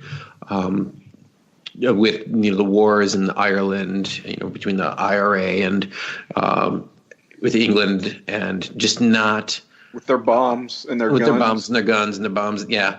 And they were told several times not to release a song like Zombie, and she's like, "Fuck it, we're releasing it as our single anyway." One of the best comments I heard or read when I was doing a lot of research, going back in old Rolling Stones and stuff like that from their time in like Spin Magazine and stuff from when they were around, and then also after she passed. U2 put out a statement, and she said she had such strength of conviction, yet she could speak to the fragility in all of us. She also had a very troubled history. She had a very traumatic childhood. Had problems with alcoholism and bipolar disorder, but she was actually in good health when she passed. She ended up drowning after passing out, being drunk. And obviously, that's not the best of health, but it was a complete accident. Mm-hmm. They were actually going on tour starting in March of last year, or maybe it was March of this year, but they were planning a tour to go around, and just an absolute shock. Her bandmates were shocked. Very sad. Still had a couple solo albums that were put out a few years before that really didn't make it anywhere. But band I never saw, and I really would have liked to seen them as they come around. Not that my entertainment really matters in someone's death, but. Yeah, I mean, for me, her voice, that's college for me. I just think back, between all like Stone Temple Pilots, Soundgarden, Nirvana, Pearl Jam, all those bands, the Cranberries were right there. and you heard all those songs, and also it was like also just makes you think of Ireland because they were using one of their songs for the tourism commercials for a long time. Yeah, and this might be controversial, but kind of more Irish than U2 itself. Yeah. I obviously U2, some of their older songs go back to Ireland. Their old songs go back to Ireland, but I would associate them more, Dolores more with the Irish than I would like Bono, and it goes back to that kind of Americanization of U2 and their music as opposed to the Cranberries. This just in. The Cranberries are actually going to be, this literally came out today, they're going to be releasing a new song tomorrow. Really? So on January 15th, if you're hearing this, there's going to be a new song with Dolores O'Riordan's vocals that they were working on because they were working on a new album. And they decided to, for her anniversary of her passing, which will be the 15th tomorrow as we're recording this, we'll have a new song out. Nice. So look forward to seeing, catching that on iTunes. Tim, what about you? Cranberries fan? I admittedly am not familiar with their discography beyond sort of the singles like Linger, and Zombie is a banger of a song. Yeah. I mean, that's really spectacular. You know, anytime you get one of those, you see one of those advertisements for like a 90s compilation, you know, grunge buzz thing, feel the buzz, you know, whatever, like it's always going to be on something like that. It's just very, very iconic in its way. And I think some people think of them as a one-hit wonder, and they're really not, actually. They're not, yeah. No. And that, you know, hopefully that myth can be dispelled if, you know, anything, again, entertainment-wise comes out of a person's death. Perhaps people will gain a better appreciation for what they brought and are still bringing, evidently. Yeah, that's I just went on Google and that popped up. They might be coming out with a whole album. Oh, not just one song. Look forward to hearing it. Scott, what about your thoughts on Dolores? Well, I when the Cranberries kind of broke out, I was actually in college and working at my college radio station, and we played the crap out of everybody else is doing it, so I can't wait. And you know, Steve, actually, as much as I love Linger, you know what my favorite song is on that album? Is it Sunday. Dreams? Oh, Sunday. Wow, deeper cut. I like Sunday. My radio station, we used to play the deep stuff. We didn't play, although I used to play the crap out of Lenny Kravitz, but that was in my drunken years. We didn't play Linger because you could hear Linger anywhere. Yeah. We used to play the deep stuff. We played Dreams. We played Sunday off that album. When No Need to Argue came out, we used to play we didn't play Zombie. We played Ridiculous Thoughts, Dreaming My Dreams. That's the stuff we played on our station. Yeah, because you could listen to Zombie anywhere. That's a lost art. Yeah. So, I won't say I was the biggest Cranberries fan, but I was fascinated by their stuff, and I liked her voice. Very unique, beautiful. Yeah, gorgeous voice for that time. I love listening to Irish, well, except for Sinead. I like listening to Irish and Scottish singers. I like the mix of voice. And I'll tell you something. I feel like it's funny that you mentioned, Steve, about the whole she identifies with Ireland more than U2 does, because she seemed very Irish to me. Whereas Bono, well, he's Bono. You know what I mean? Like, Bono isn't anything but Bono. You know what I mean? Yeah. Dolores O'Riordan was Irish, and she had that identity that I feel like the bigger U2 got, the less that identity was.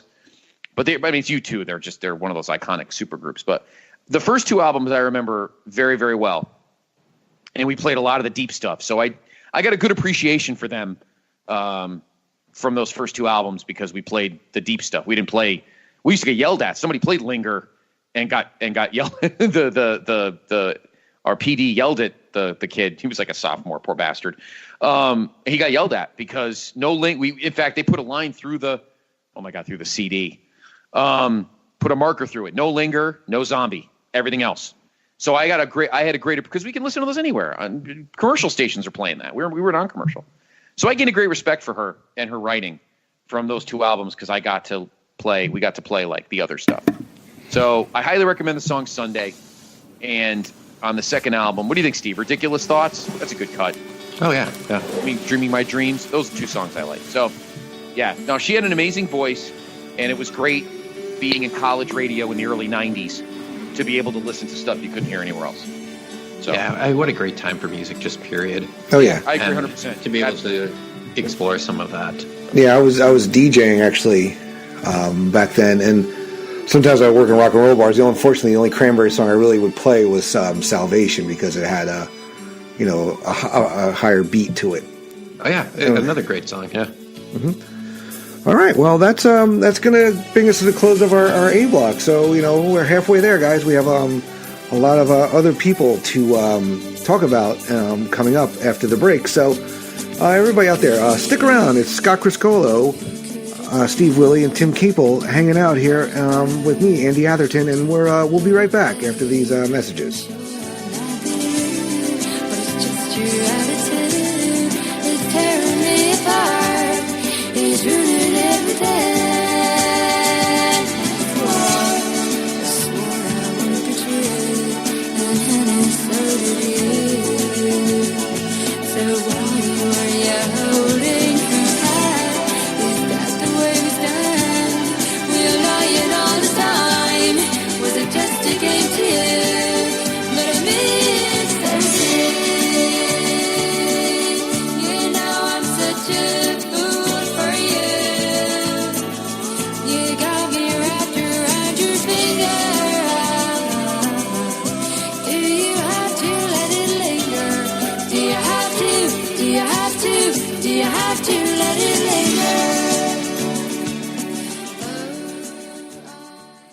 Promotional consideration paid for by the following. PlayStation Nation's Justin Rosero and Chad Kimball here, and we want to let you know that we have a ton of great podcasts available to you on iTunes, Stitcher, Google Play, and PlayStation.com, and we now offer them to you on 2 great feeds. On the PlayStation Wrestling feed, we bring you the Mothership, the Place to Be podcast, Main Event, Survey Says, Wrestling Warzone, a Monday Night Wars podcast retrospective, No Holds Barred, Jeff Learns Wrestling, and our monthly pay-per-view reaction shows. On top of that, we're also dipping into the vault, re-releasing the entire catalog of where the big boys play for your enjoyment. In addition to these full-length shows, we also deliver special network pod blasts on topics old and new.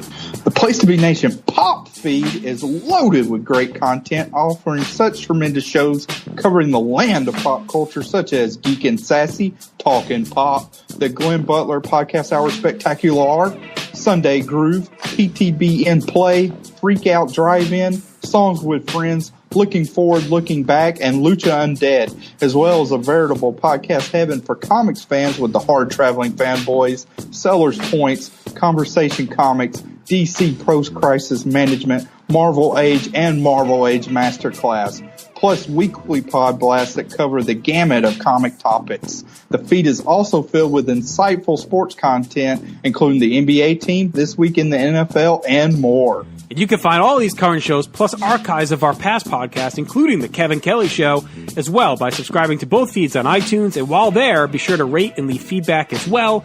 All of these shows, plus others available at PlayStation.com. We cover pro wrestling, sports, movies, comics, in-depth stretch projects, and more. Be sure to support our site by using PlayStation.com/Amazon while doing your online shopping. And download our free PTB Vintage Vault Refresh ebooks via the links on our site. We also want to thank our friends at Boneheads Wing Bar, ProWrestlingOnly.com, and TheHistoryOfWrestling.com. Be sure to follow us on Facebook, Twitter, Instagram, and Tumblr as well. PlayStation.com, the only place to be in your pop culture world.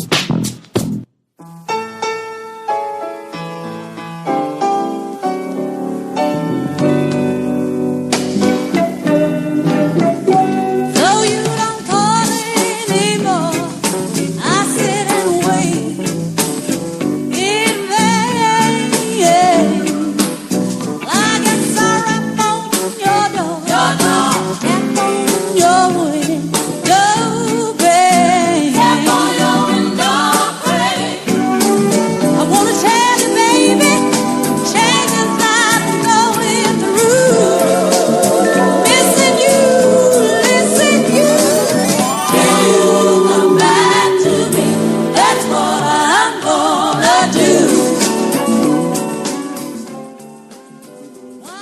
Place to Be Nation, welcome back to our special In Memoriam 2018 show here on the Place to Be Nation Pop feed. I'm Andy Atherton, along with Scott Criscuolo, Steve Willie, and Tim Capel. So we're going to move on with our memorializing here, but first we just want to mention some things. Go to placetobenation.com. Lots of great articles, lots of great podcasts featuring all the gentlemen that have joined me today. We'll be plugging future shows at the end of tonight's program. Also, make sure you visit our pro boards at bigelow34.proboards.com. All kinds of great subjects, topics to discuss over there. We have the year that was 1996. Is that correct, Scott? Yes, it is. We're listing the matches now. I think we're still in January. So take a look at the list and start watching and voting. And Scott, you put something up every day over there to talk about? I do a viewing. Okay. Whatever I'm, in the mornings at work, things are a little quiet. So certain days when my days don't really pick up, I'll throw on the network and pick something. Usually it's either like an 82 Mid-Atlantic or a 98 Raw I'm watching. And I'll just put my viewing up and maybe start a discussion. If you're bored, throw it on and, just kind of something to get some fun discussion going, something random that I watch. So check that out. And of course, also the question of the day. Your PIC. Which usually be anything. Could be wrestling or other. So you can check that out as well. A lot of great stuff. Bigelow34.proboards.com. A lot of JRs and my old reviews are on there, written reviews. A lot of good stuff. So check it out. Yeah, and also for one of my other shows, The Great Debate, I have a Facebook page. That's the Place to Be Nation's Great Debate on Facebook. And every day there are 2 polls up now. In the morning, I do a pop culture or sports or whatever. Could be food, could be music, could be movie related. And then based on my appearance on the main event with The Great Debate, I put up all the wrestling questions. These are all rapid fire rounds. There's lots of this or that. And people seem to like it. So every night now there'll be a wrestling question. So tonight are 2 belts suggested by one of the panelists, Mr. Criscuolo. So belt. Who else would it be? Who else would have recommended? Yes, the resident belt junkie of Place to Be Nation. So every day, we have at least 2 polls up, and just go in there, take a minute, vote, and just have a little fun. So speaking of fun, we lost somebody at the ripe old age of 95, and it still hit a lot of people hard on November 12th of this past year. He was the the creator of many, many superheroes, comic book characters, quite a character himself. The great Stan Lee passed away. Tim, as one of our resident comic experts here at Place to Be Nation, why don't you give a few words? I know you guys over there, Nick, Greg, Todd, Russell, yourself have probably all talked a lot about Stan, but, give us a few words for tonight's show. Yeah, so if you want to hear a more in-depth discussion about Stan Lee and his legacy, check out Plug Alert coming here. The Marvel Age Masterclass, companion podcast to the Marvel Age podcast, is hosted by Ben Morse, and he and Nick Duke had the chance to get together. It may have even been the day of Stan Lee's passing to record an episode of Marvel Age Masterclass. I think that was the most recent installment of that show, so go track it down if you want to hear more, a more in-depth and dedicated discussion about Mr. Stan Lee. I will add to that, I would not be the person I am today if not for the influence and the contributions of Stan Lee. I got into comics at a really early age. I've told this story a few times, but basically I don't remember a time in my life when I was not interested in comics, particularly Marvel comics. And I learned to read as early as I did, mainly because I wanted to be able to read my expanding comics collection.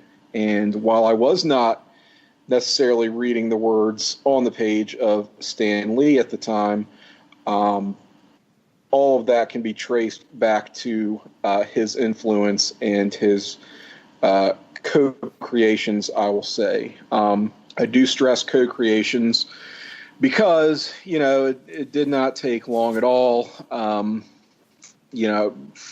Following the news of his passing, a lot of people coming out and a lot of discussion around the controversy over what Stan personally created and did, and how much of that really belongs to him solely, how much of that credit he shares with his artist, and whether he should really get credit at all, which is sort of a radical position to take, but it's out there. On that note, I think I'll leave it at, there were not meticulous records of these things kept back then. We're talking the early 60s. This was work for hire. No one up to that point had ever made their millions, if they'd even made millions, working in comics. And in fact, many creators dating back to the golden age of comics were in fact destitute by then. So it wasn't a huge matter of priority keeping track of who did what, down to the letter. And to me, I just think that even if you are one to say, well, Stan Lee himself never created anything, he didn't, it was all just, a PR job. He was glad handing. He stole credit from his artists, and all he really did was put words on the page, fill in the word balloons. Even if you want to take that position, that's still not nothing. Stan Lee's scripts, even if, again, that's what you want to limit his contributions to, count for a lot. Look at things like his early X-Men work, really the entirety of his X-Men work, which he was not on that series a long time. Look at Spider-Man with and without co-creator Steve Ditko, which I think the influence of Ditko, the artist on that series, is a lot more pronounced than other Marvel publications. Look at Stan Lee's Silver Surfer, which I feel like throughout our coverage on Marvel Age is quintessentially Stan Lee. He definitely had a voice. He had a message to impart. And you can't just say, well, the story was really all driven by the artist and Stan Lee was just kind of this puppeteer. I just think that's sort of an overcorrection of history. And the fact of the matter is Stan Lee and his artists, kind of that foundation of what we think of today as Marvel Comics, they were just rocket fuel. And you couldn't have one without the other, because that is what differentiated the company, allowed them to stand out and enjoy their success.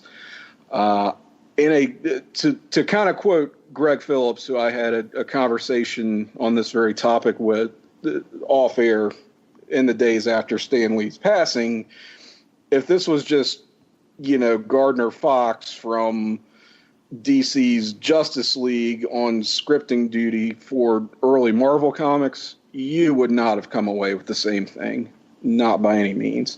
As great as and it's groundbreaking as the art on things like Fantastic Four from Jack Kirby were, and Steve Ditko's Spider-Man, you really needed something else to have it a cut above everything else. And I think that's where Stan Lee came in. And I think that's sort of what he needs to be remembered for in terms of his creative efforts. In terms of him as a person, I'll just leave it at this. Stan Lee always seemed like he was having fun. No matter what he did in any interview, any public appearance he made, just seemed like it was where he wanted to be and was having a blast. So, and I think there's a lot to be said for that. I've probably spoken too much for what should have been a fairly brief commemoration. So I'll hand it over to you guys. All right. Thanks, Tim. Well said. I'm going to quickly plug a previous show as well. On the last episode of Looking Back, number 2, I was joined by Jennifer Smith and both Hard Traveling Fanboys, Nick Duke and Greg Phillips, and we did speak about the death of Stan Lee. So I'll briefly just mention, like I've said, I'm not a comic reader, although I may start, but I'm a fan of the characters in the movies. I point to his hysterical appearance in the movie Mallrats. Oh, I was just going to talk about that. Yeah. Yes, well, I'll let you go into it, but my favorite line though was Brody. Jason Lee says to him, "So, like, the Thing, was this dork like made of orange rock like the rest of them? We didn't really cover that stuff." And then I mentioned that on the other show, and Nick goes, "I could say that it is, yes." But and then it just became a thing. Like my kids, it was like a game with my kids who I take to all the Marvel movies to find the Stan Lee cameo. I usually get like hit on the arm, like, "Dad, there's Stan Lee, there's Stan Lee." And it was always like a fun cameo. He's always got to deliver a funny line or be in a funny situation. Get drunk with Thor in the Avengers: Age of Ultron, or be an angry bus driver, or a DJ in a strip club in Deadpool. So the man knew how to have fun. So Steve, so you can talk about Mallrats and whatever else you might like to talk about the great Stan Lee. Well, it's hard to go into much more than Tim already did, and I'm saying that as a compliment, Tim, not as a criticism. I'll take it as such. Yeah, he was kind of larger than life, and without him, even if like someone like Steve Ditko invented every single character and did all the work, I don't think that. I think that without Stan Lee, it wouldn't have been told. People wouldn't have discovered it. An incredible promoter. His kind of cheesy dialogue was very endearing, I think, to people of Tim and my age who got into comic books. Like it lasted for years and years and years. Like all the alliteration and it's very well identifiable. Well, and it rubs off on you too. Oh yeah. I really liked the book. I was looking it up as we were talking. Marvel Comics: The Untold Story.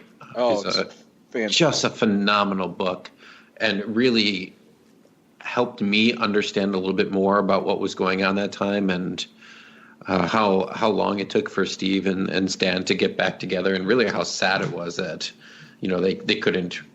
I mean, Stan did, but like so many of the people who created these iconic characters really didn't to cash in as well as they should.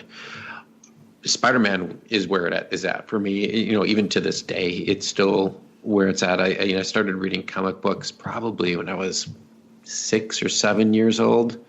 I had a friend give me some sort of collector set for a birthday, and I know my dad had a friend that he worked with who let me borrow like a box of comics that I probably had no reason to have. We're talking like super old 60s Spider-Man, like, the early first 20 issues that I was reading as like an 8-year-old. Mm-hmm. Yeah, like millions of dollars worth of books, I'm sure now.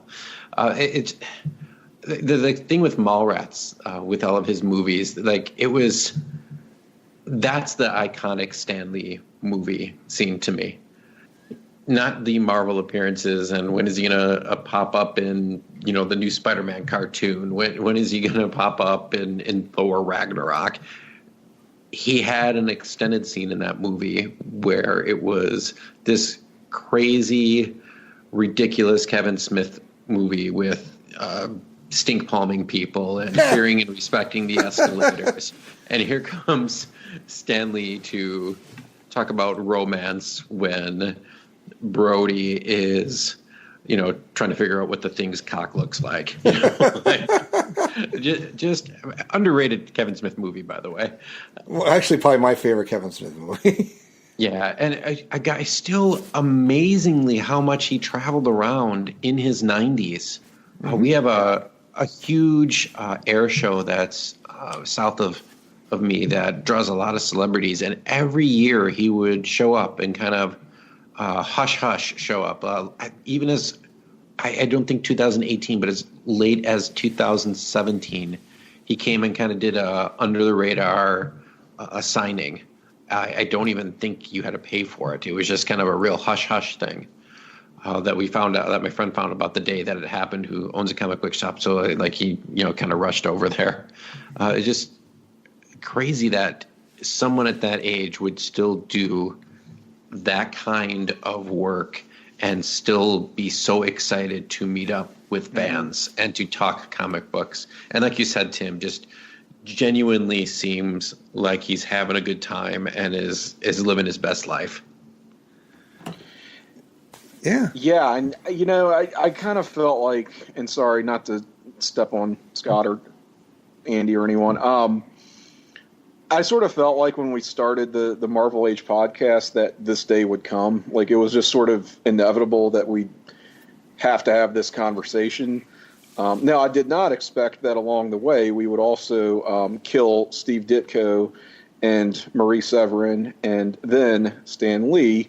I'm sure if Jack Kirby was still with us, we would have taken him out too. So I don't want to call it the curse of the Marvel Age podcast, but wow. Let's just say I'm glad that we've become more familiar with the works of Stan Lee and the foundational creators of the Marvel Universe in doing that podcast. And, it's allowed us to kind of have something a little bit more meaningful, I think, to say in the wake of their passing. Yeah. Scott, I'll hand it over to you in 1 second. For me, also, Stan Lee is a very elite group of people in my head. I like to call them creators of the universe. So you got your George Lucas, your Gene Roddenberry, your J.K. Rowling, your J.R.R. Tolkien, George R.R. Martin. Like they created this whole world. People that inhabited a vernacular, like the whole thing, like laws of physics and whatever, and all these other things. And that to me, that's just astounding. Like that people can do that. Like, just incredible. So, Scott, why don't you talk about Stan Lee? I won't go long. These guys echoed it. He's the voice. He was the print of a generation. I was very diplomatic. I've always been diplomatic in my comic reading. I love DC. I love Marvel. A little bit of both. When I was a kid, I was a gigantic Spider-Man fan. I also love the Hulk. The Hulk was probably my favorite as a kid. I've always been a Hulk fan. And, DC didn't have that recognizable guy. There wasn't a face of DC. There was. The face of DC was Superman. He was the face of DC. And then, of course, eventually, probably replacing him, I would think, would be Batman. But I guess that depends on your point of view. Marvel, the face of Marvel was Stan Lee. And I think Kirby and Ditko got the credit. I think there was a lot of credit that went around. And, I have a ton of stuff on my shelves here. I've got, I'm very lucky to have a region-free DVD player. And I actually have 3 Region 2, so they came from England, the old 60s Marvel animated shows. I have Iron Man. There were 4 of them at the time. There was Iron Man, Thor, Submariner, and Cap. I have Thor, Iron Man, and Cap because Submariner right now it's like fucking $110 or something. Like screw that. But these 3 were a little more affordable. Yeah. But it reminds me of how the awesome stuff of Marvel in the 60s and 70s and you don't discount Super Friends and the stuff and the DC stuff, but Stan was just a marketing genius. And he kept, when Marvel was struggling in the 90s, I suppose, he was able to kind of help them get out of it. And now, look, they're an empire. And DC has an empire, too, in their own way. But Stan Lee has a face that DC never had. And he'll always be remembered for that. Whether it was on the cameos in the MCU movies. I actually have a DVD. I think it came with my Spider-Man, the first Sam Raimi one, whenever I bought that DVD. Fucking 16 years ago, I guess. And it's an interview with it because it came out in 2002. It's him and Kevin Smith at some comic store in Santa Monica, and it's just the two of them shooting the shit. It's really good. If you could find it. I know what you're talking about. Yeah. Yeah, it's awesome. And it definitely came with my first Spider-Man. But tremendous. So rest in peace, Stan. You've earned it. You've earned the chance to rest in heaven right now because you worked every minute of the 95 years of your life. And look, you put a word in the dictionary. I guarantee you, Excelsior is in the dictionary somewhere. Rest in peace, Stan. All right. Well, sticking with you, Scott, actually back in August on the 25th, at the age of 81, Senator John McCain passed away. So why don't you give us some thoughts on John McCain?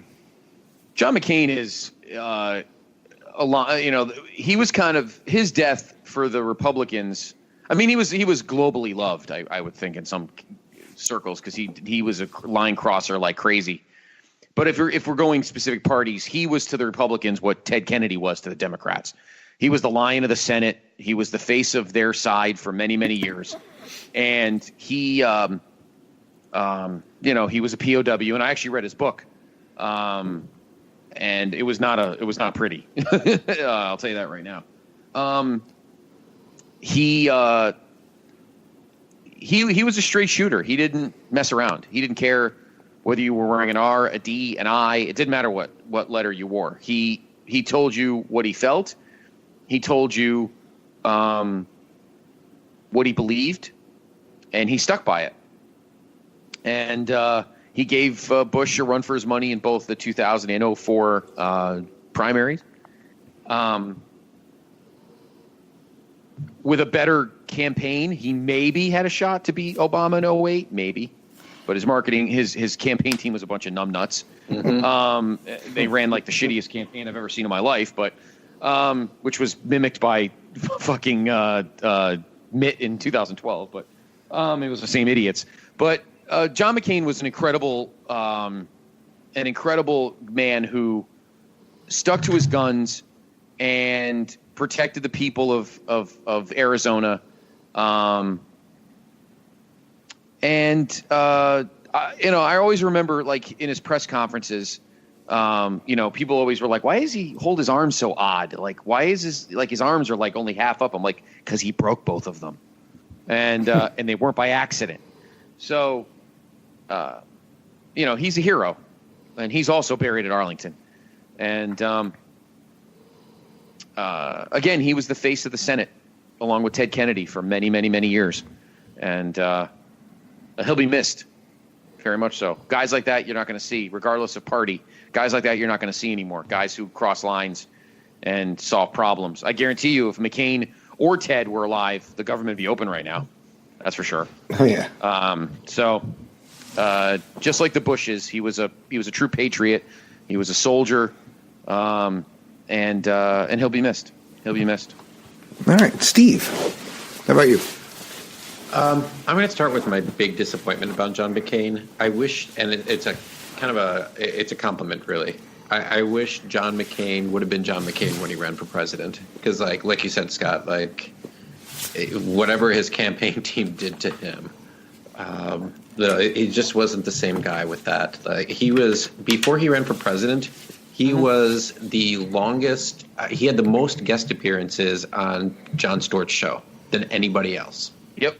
Yeah, you're right. Yep. Was willing to laugh at himself, was, willing to, Jon Stewart, fairly liberal guy, but, also Jewish. And, so they had that, they could have those kind of arguments and discussions and laugh about him.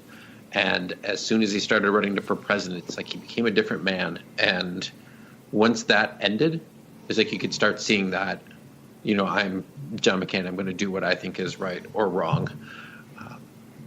And obviously an incredible war hero. For someone to go through what he had to go through in Vietnam. And I didn't read his book because I just can't stomach that kind of stuff. But, I know enough. Mm-hmm.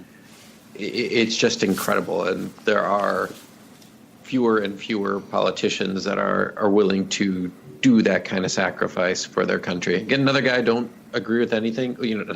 I don't agree with everything that he's done.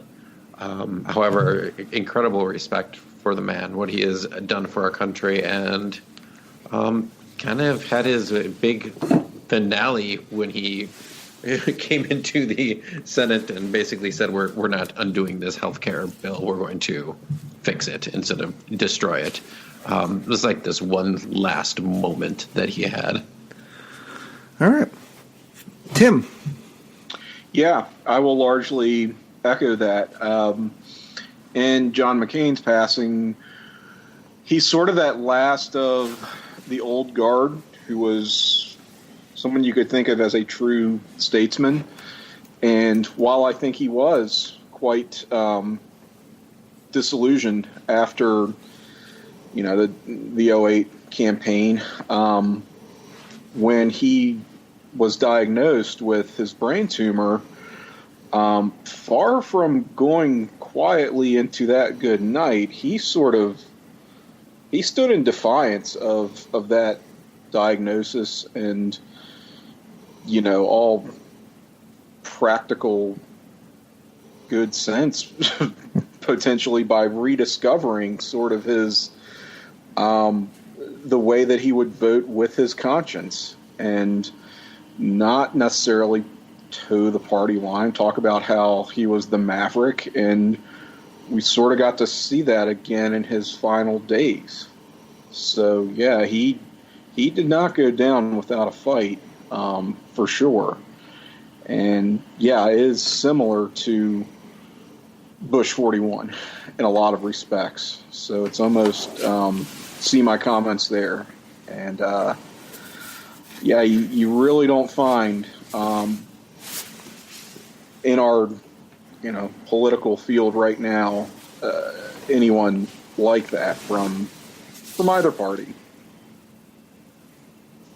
Yeah, it was a truly a great man. I mean, I agree with everything Scott had to say about his campaign against Obama. I have a friend of mine who follows politics a lot more closely than I do, which I don't. He basically said McCain needed a war. Like, if we were at war, on the brink of war or something, being a former military man, might have helped him. I don't know if I agree with that, but, that's the kind of a statement I can add to there. I don't really follow politics, kind of like Tim in sports, I guess. He was a warist, like a baseballist.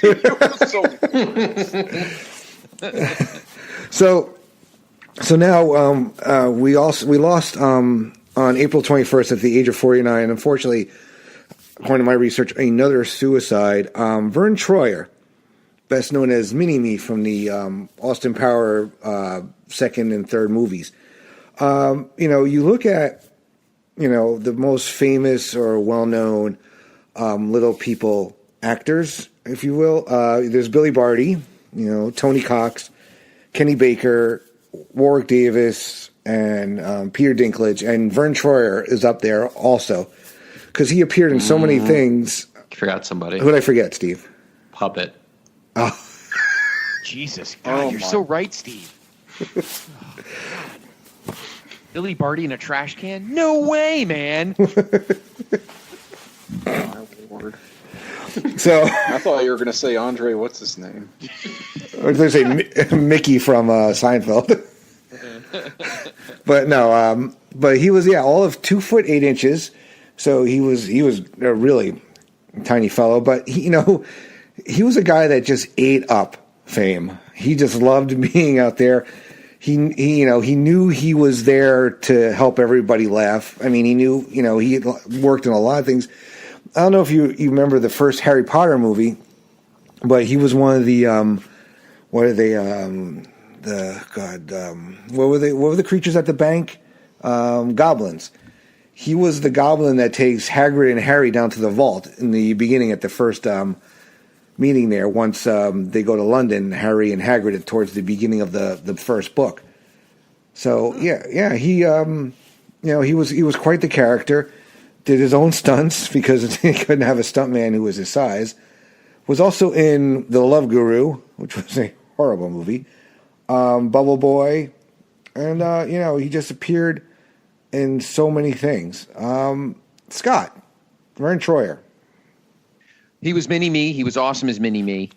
I know that he had struggled health-wise for most of his life. He had one of the more difficult little people diseases. I don't know how else to say it. And that's why he had, not only was he short, but his arm, he always, if you notice, his arms were kind of shaped unusually. And so I know that from what I'd read, he had been in a lot of pain in a lot of his life. So for a guy who did his own stunts, God bless him, because I don't know if I could handle that kind of pain. So it was really sad because he probably could have lived he probably could have lived like Billy Barty and been an actor till he was in his 60s, 70s. But unfortunately, I think the pain was too much for him. It's really sad, but the music video in prison will always be one of the coolest. Yes, it's a hard knock. He stole it from Annie. They stole it from Annie, and they're better at it. So, all right, Steve. Nothing much to say besides, his performances in Austin Powers were part of what made that movie so beloved. And really, you see Peter Dinklage was more of like the action drama little person of his generation, while Vern Troyer is the comedian of them. Yeah. All right, Tim. Yeah, I understand he did live with a lot of pain, and I don't know. I hope that if there was more that could have been done for him, that it wasn't like a question of means. He was a big part of the pop culture landscape in those Austin Powers films. I have not revisited them in a long time. I don't know how they've aged necessarily, but it's the type of thing, like, even if that was all he did, it should have set him up for life. And I don't know whether or not that's the case, but I would hope so. So yeah, whatever the case, it's certainly a sad way to punctuate the end of his life. So yeah, I don't know what else to say really, other than I hope he was well cared for. Yeah, and it showed Mini-Me didn't speak, so he had to convey everything almost like a mute. So, and it was hysterical, and he pretty much held his own with Mike Myers in a lot of those scenes. And how he didn't break down a lot of times with some of that ridiculous crap that was going on in those movies. It's beyond me. I love that first time that fat bastard comes into the volcano lair in The Spy Who Shagged Me, and the whole scene where he comes out and he takes the mojo and everything like that, and you're lucky wee man. So it's funny shit. So, Steve, so August 5th, at the age of 92, we lost Charlotte Rae. Yeah, and Charlotte was more, for the most of her career, both before her most famous roles and after, was really a character actor. But when she came into her own was as what was originally supposed to be a character actor role on the show Different Strokes, and she played Edna Garrett, who was a housekeeper for the Drummond family on Different Strokes, and she proved to be popular enough that, as we talked about with Laverne and Shirley, something that they did back in these days were spin off a character from a sitcom to their own show, and she became the head of The Facts of Life, where she played the house mother for a girls' boarding school. And, really known, as we joked about in a chat the other day, recognizable for her red hair. And popular amongst several generations because both Different Strokes and Facts of Life are shows that still run in syndication to this day. And actually, the entire cast reunited in 2011 for Nickelodeon, and she took home a Pop Icon Award. At first, I thought it was the whole cast. Like you got, you got Tootie up there, and you got Lisa up there, and you got Joe up there, Natalie, and they George Clooney they got because George Clooney got one of his big spots first spots on Facts of Life, little known fact, and she was the one who took the Pop Icon Award home. It still was acting throughout the 2000s. Wow. Which was, she was old back when she was on Facts of Life. Greg Phillips does a killer Mrs. Garrett impersonation. Yeah, it's probably just a female version of Jim Ross. There's not much different there. And it might actually, according to him, it's Katharine Hepburn, but I got his number. Yeah, I remember her on Nick at Night when they would show the old Car 54, Where Are You episode. She played, what the hell was Al Lewis's character's name? But they were hysterical. I mean, Grandpa Munster and Mrs. Garrett as a married couple just arguing. It was Leo Schnauzer. That was the character's name. I don't remember what her character's name is off the top of my head, but yeah, there was some... she's like, I tell him every day, he never listens to me. What do you tell him? Drop dead. He's like, keep cooking for me, I will. All right, Tim, Mrs. Garrett, the Great Charlotte. No, I think I said what I needed to say about Greg Phillips' impression. Yeah, that's about it. Look, I really enjoyed the Facts of Life and reruns. USA. Up, what was it called? The thing that they did in the 90s, their little block of shows in the morning. And I just remember during being on summer break, that being like the first show I watched in the morning, whatever time I got up. And I think I've seen that whole series probably 2 times over at least, just by accident, really. Scott. Mrs. Garrett. Mrs. Garrett. That's a little creepy there.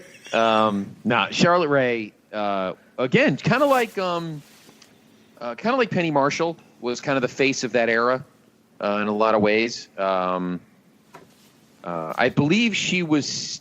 I don't know if she had gone to the Facts of Life by the time Arnold and Dudley were playing in the bike shop, but. Maybe she was gone by then. And a lot of people forget, we think of Joe and Blair and Tootie and Natalie, but the first season of the Facts of Life, there was like 37 girls in that house. Oh yeah. And including Molly Ringwald. Including Molly Ringwald, correct. I had a thing for Cindy when I was a kid. Was she the one with the baseball hat? Yeah, she was the tomboy. Yeah. She obviously should have played baseball because she obviously sucked at acting because she didn't last very long. But she came back on it later. She did, yeah. Mrs. I mean, she was again the face of. She was one of those television icons from the late '70s into the '80s, and she was kind of that like the one that they could always trust. Like Mrs. Garrett had the face you could trust, and I think that's why they gave her the option, the ability to go off and do her own show, because she could carry it, and she did. And it didn't hurt that she had a good ensemble of actresses. Mm-hmm.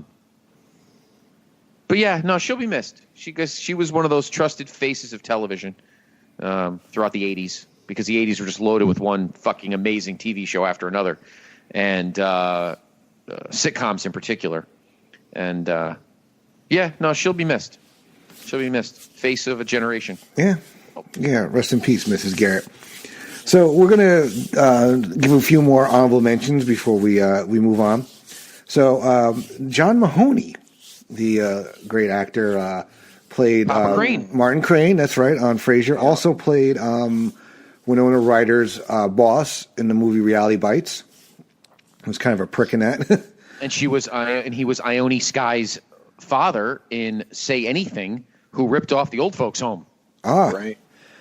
Director. He had a fantastic performance in a show called In Treatment that I watched. I might be the only person who watched it, unless Steve, you watched it. Is that too. the HBO one? Yeah, the HBO one with Gabriel Byrne. I kind of loved that show. I don't know if I saw that season. I would have known if I did. He was in not the last one they did, because they only did 3. He would have been in the second. Oh, okay. I saw some of that one. Yep. Yeah. I mean, something that went completely overlooked because no one knew what the hell that show was and no one was watching it. But yeah, it was like 43 episodes or 45 episodes or something, and it was 9 weeks long, 5 days a week. Right. Of people's therapy sessions. Mm-hmm. Fictionalized, scripted therapy sessions. Not to all tastes. So, yeah, incredible in that. And, yeah, that's it for John Mahoney. Okay. Bernardo Bertolucci, the director of Last Emperor and The Last Tango in Paris, which we spoke about on the first episode of Year in Pop, 1972.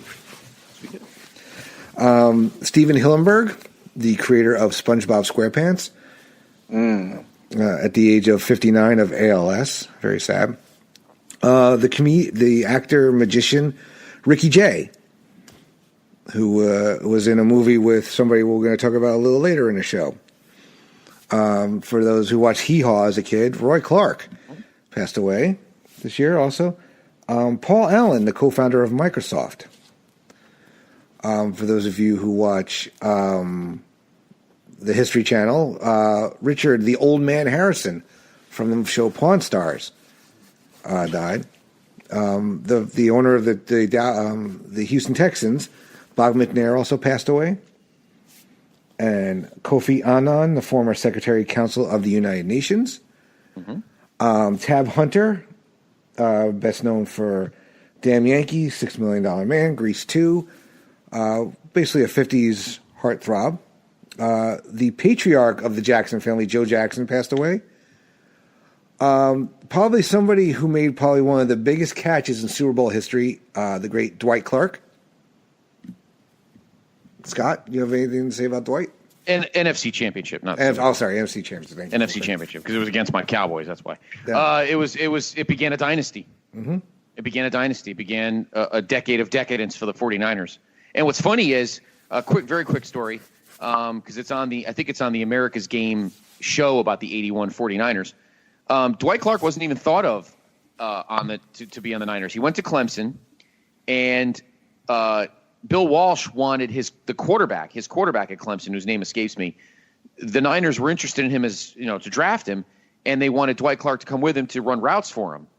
And he runs the routes, and it turns out that Bill Walsh looked at him and said, "Wow, this guy's a pretty good receiver," and he ended up winning 2 rings. So, wow. And of course, again, he made the great catch in the 81 NFC Championship against the Cowboys, and led to the dynasty. So, and he had ALS. So that when you're a great athlete like that, and you get such a debilitating disease, it's sad. It's unfortunate, to see something like that. But yes, rest in peace, Dwight. And then the evangelist Billy Graham passed away this year. And also Ken Berry, the great character actor from F Troop and Mama's Family, amongst other. Mm-hmm. So, and we also, back on August 16th, at the age of 76, we lost Aretha Franklin, one of the greatest singers of all time. Scott, talk about Aretha. Well, as I did my Vince impersonation earlier, so I'll do it again. It's not as good as JR's, but as Aretha Franklin from WrestleMania 3. But anyway, she was next to Diana Ross, she was probably the face of Motown in the 50s, 60s, through the 90s, I guess. She had an amazing voice. She didn't put up with any shit. She fiercely defended the city of Detroit, even when it was in the toilet, And if you ask Jordan Duncan, it probably still is. And just one hit after another. I mean, the average music fan probably doesn't realize she did more than Respect. That was a song, and that may be the song she's most remembered for. But she did a ton of great hits. All the way into the 80s. Freeway of Love. Who's Zoomin' Who? Zoomin' Who? There's a song, That's What I'm Gonna Do, which is a song you'll hear at some point on the show tonight. Which was in the top, I think it hit number in the top 5 in the Billboard charts in, I think, 74, 75. Her duet with George Michael. Yes, yep. She was an icon of Motown next to Diana Ross in terms of the face of Motown for the women. I mean, for the men, you think of, Smokey Robinson, Marvin Gaye, and Michael. But for the women, probably the two most recognizable faces of Motown were Diana Ross and Aretha. And then I think she went to Atlantic, I think, too. Yeah, I mean, just a voice of a generation, silky smooth soul, great R&B. She cornered the market on it. So, sad loss for music. Yeah. Steve, what do you say about the Queen?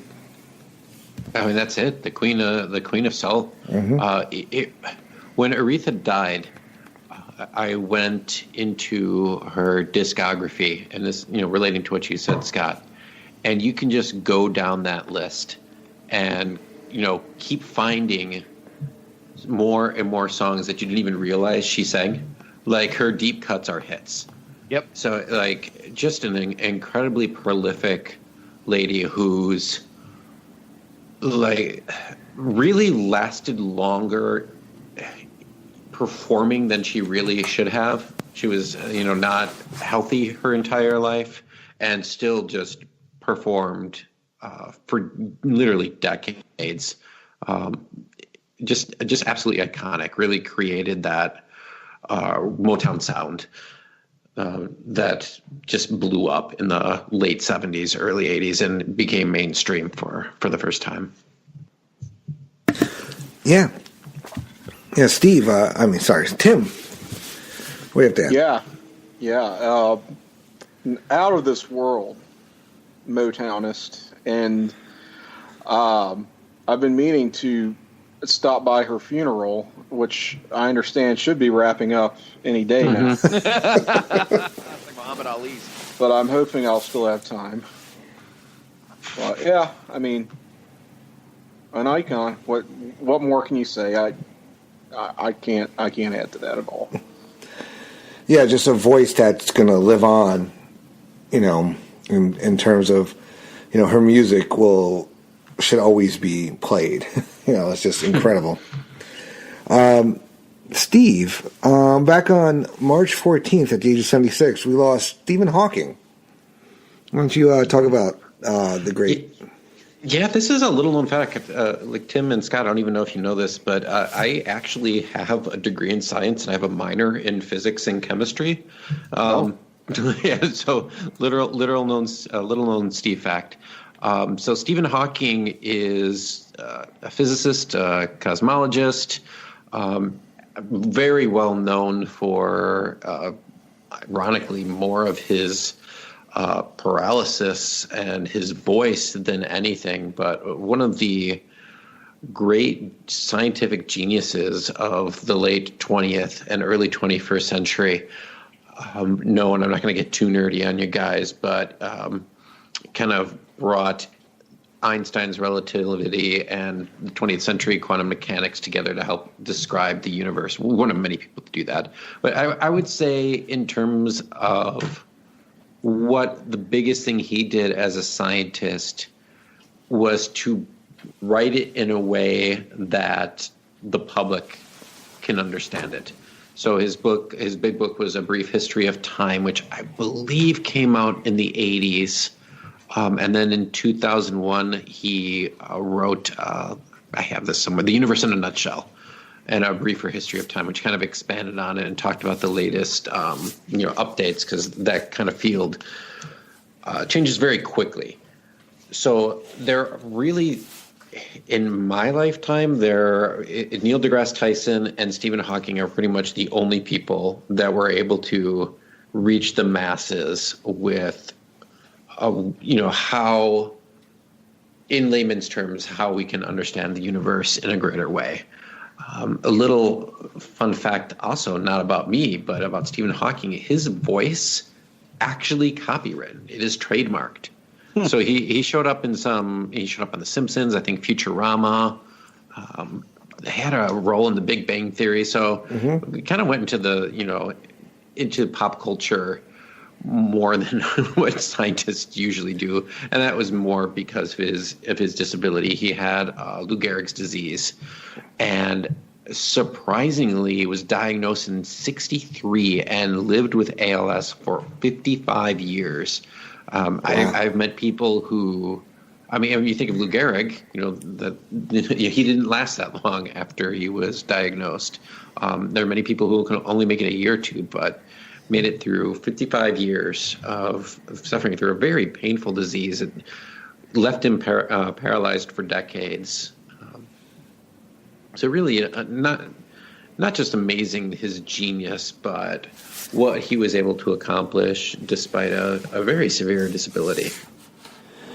Yeah, I would direct people to the biopic, The Theory of Everything, that came out a few years ago. Yes, which was a great movie, actually. What a love he had with his wife. One of those that sustained, no matter what obstacles were put in front of it. Tim, what do you say about Stephen Hawking? Yeah, one of those.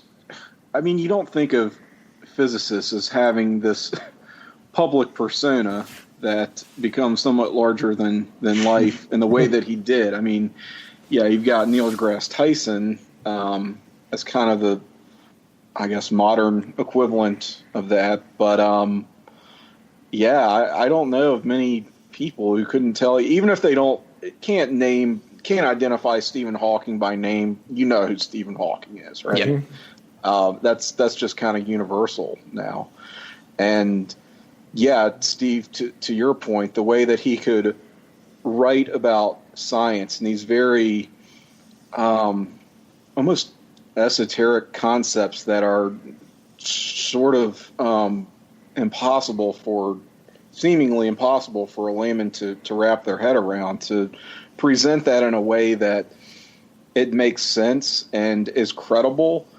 And it's something that, I mean, certainly he's a great loss, in his passing, but this is a skill that's kind of become lost too. And it's something that's so valuable in the way that, I mean, we don't look at science, I think, the way that we have historically, in that, it gets politicized. There's controversy around just basic, scientific facts and the scientific method.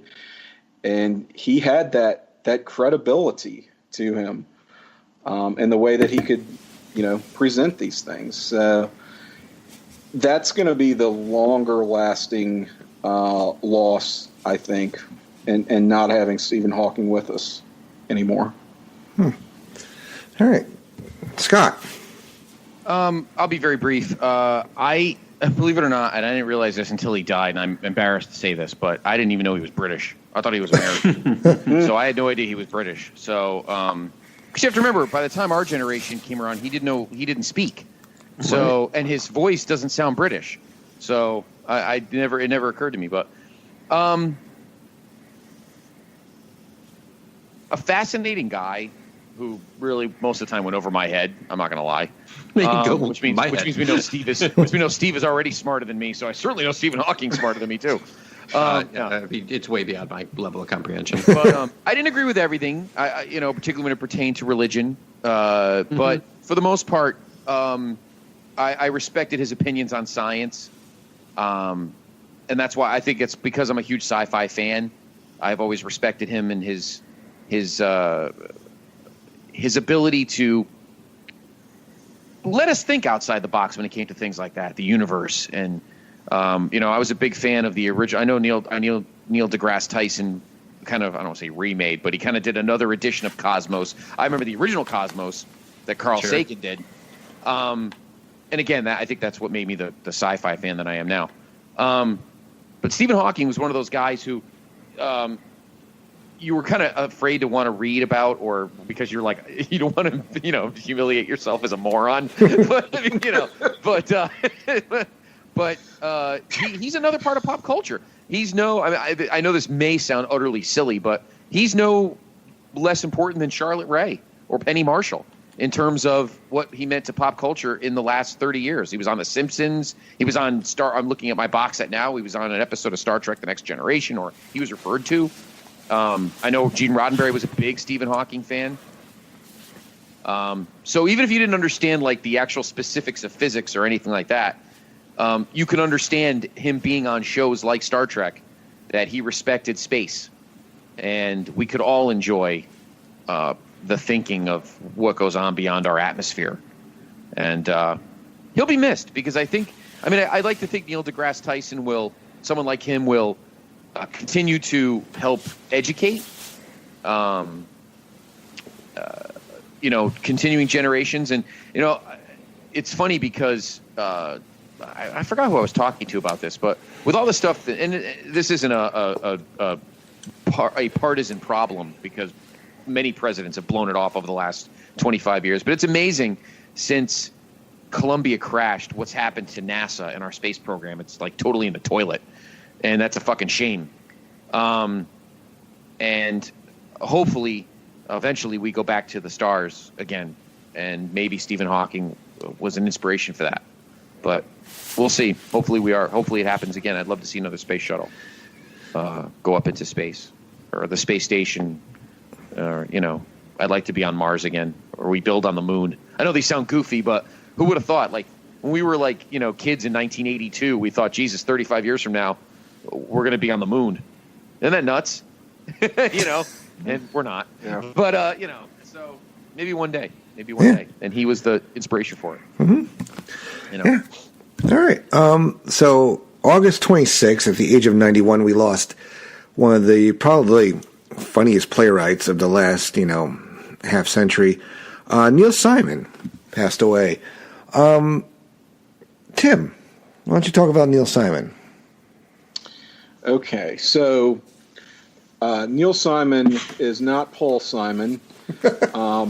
And going into this, I challenged myself. This is the Glenn Butler challenge. I told Steve this off air, so this is an exclusive, telling tales out of school, that I employed the Glenn Butler method of asking myself, can I name 5 things about Neil Simon? And I'm not sure I could at the time, but we'll see if I've since corrected that now. Neil Simon was a man. He died last year. Neil Simon was a playwright and screenwriter as well. Neil Simon looked bore an uncanny resemblance, at least in 1974, the publicity photo I'm looking at, to Kevin Spacey, who I think we all wish had who I think we all wish had died instead last year. Yeah. But no, I'm not going to sit here and pretend that Neil Simon has had a tremendous impact on my own life. I know he's incredibly honored with more combined Oscar and Tony nominations than any other writer, and that is an incredibly big deal in his field. Certainly, I guess most popularly associated with The Odd Couple, the play that would give way to the sitcom of the 70s, which is maybe one of those, watching it in reruns as a kid, maybe the oldest sitcom that I could watch and actually thought was funny and that I got. Because a lot of those old shows, especially when you're a kid, you try to watch them, you're sort of like, how did people find this funny? Like, you just don't really get it. And I did think that at least as of like the 90s or whenever this was, watching The Odd Couple, that it was still pretty endearing and funny. And, could sit there and watch it like any other sitcom. But beyond that, I can't say a lot about this man. He, again, just I feel like I need to outsource this one a little bit because I'm not the right person to tell you about my great love for Neil Simon and his plays. I mean, looking over his body of work, I'm kind of like, yeah, there's The Odd Couple. Okay, heard of that, haven't seen it, heard of that. It's just one of those so before my time types of deals. So I think I will go ahead and let you guys have your say now. Well, I'm looking at IMDb. He has 101 writing credits, which is, and then almost every one of his 30-plus plays have also been adapted into a motion picture, which is the greatest such achievement of any playwright or author, even surpassing William Shakespeare. I mean, wow. I just know, things like, like The Odd Couple, like, stop leaving little notes on my pillow. We're out of cornflakes, F you. It took me 2 hours to figure out F you was Felix Unger. Gotta let that marinate. Here you are. That's funny. Gotta let that marinate for a minute. Stuff like Lost in Yonkers, Biloxi Blues, a lot. Basically anything. Matthew Broderick was the lead in for a little while. He wrote just really funny. We'll say kind of Borscht Belt type humor, I guess, from the time. A lot of that Jewish that's a good comedy. way to put it. Yeah, I mean, he just the way, in Murder by Death was also another really funny Neil Simon play. So as somebody who actually minored in theater for a little while, I did study a little bit of Neil Simon. But Scott, why don't you give your thoughts on Neil Simon? My family was very much a TV family. We watched anything and everything, and I'm the youngest of four. I had 7 in my house, so we all watched different things, and we adapted. And I could tell you that I probably, just because I had a mom and a sister, I think I've probably watched literally every movie that Neil Simon ever wrote. Oh, God. Yeah. So I'm about to go blow my brains out now. No, I'm only kidding. I mean, literally, I almost every movie here, most of them anyway. Prisoner, Second Avenue. Goodbye Girl, Cheap Detective, California Suite, which has Jordan Duncan's favorite actor, Bill Cosby, in it. Chapter 2. Starring in Cosby? Bill Cosby. California Suite, Chapter 2. All these movies have Marsha Mason in them, too. Seems Like Old Times, which actually was a comedy with Chevy Chase and Goldie Hawn. Very funny. Only When I Laugh, another depressing Marsha Mason movie. Max Dugan Returns is actually very good. That's got Jason Robards. That's actually a Matthew Broderick movie as well. He was a kid in that. That was actually came out before War Games, I think. Oh. Not the cage match. The Slugger's Wife. That's Rebecca De Mornay and what's his face? Why am I blanking? He played Danny Noonan in Caddyshack. Hello, Michael O'Keefe. Mm-hmm. Bright Beach Memoirs. Speaking of, oh yeah, you're talking about Jewish, Andy. That was Jonathan Silverman. Mm-hmm. He plays a family in the a kid who grew up in the 50s in Brighton Beach in Brooklyn, which was at the time predominantly Jewish. And so that had that kind of humor, but it was very, very funny. Well, Brighton Beach Memoirs and Biloxi Blues, I think, are as close to autobiographical as you can get for him. Yeah, exactly. So believe it or not, I watched a ton of, and I didn't even mention The Odd Couple. So I've watched a ton of Neil Simon movies as a kid. Only because, again, when you have an older sister and a mother, you're screwed. So, I was going to ask you, Scott, if your sister was older, because I think that's why that we're struggling a little bit with it, is because it's just a little bit before all of our time. Like, right. It's our parents' generation. Mm-hmm. Yeah. Like the 60s to the 80s for the most part. Right. And some TV that he wrote in the 50s, like Your Show of Shows. I know that show. But I was glad. I do. One of my favorite things that Neil Simon did, was with Paul Simon when they did the classic CBS action show, Simon and Simon. That was a great detective show. Mm-hmm. Absolutely. Yeah, no, I'm the youngest in my family. I have 2 older brothers and an older sister, and so Again, we were a TV family. I highly recommend, actually. I wouldn't recommend any of the Marsha Mason stuff because I think even for a nice soul like Steve Willie, I don't think he can handle this Marsha Mason. But I do recommend Prisoner of Second Avenue. It was a New York play. The movie had Jack Lemmon and Anne Bancroft in it, and it's fucking hilarious. Highly recommend. It's that typical kind of sardonic New York. You would appreciate too, Andy. That sardonic New York humor. That's kind of snarky, but it's typical awesome Jack Lemmon. It's Jack Lemmon at his best, in his prime. Highly recommend it. I really recommend watching it. It's not dated or anything. It's hilarious, typical, funny, sardonic Neil Simon. California Suite was a good comedy. Seems like Old Times is like Chevy Chase before he would turn into an asshole. So him and Goldie Hawn because they tried to capitalize on a movie they did called Foul Play, which wasn't Neil Simon, although it was very good. Anyway, I digress. I don't want to talk more Marsha Mason than I have to. But I know more of Neil Simon than a kid my age probably should. but a tremendous talent. And yeah, anybody that could. It's not easy it's probably not easy to translate a screenplay into a movie. It's not. It bombs a lot of the time. But Neil Simon just knew how to make people laugh, And he wasn't a political guy. He wasn't one of those guys that was preachy or anything. He just wanted to make you giggle, And I think that's lost now. Everybody has to have a point now instead of just being entertained. And that's what Neil Simon was good at. He was good at entertaining you.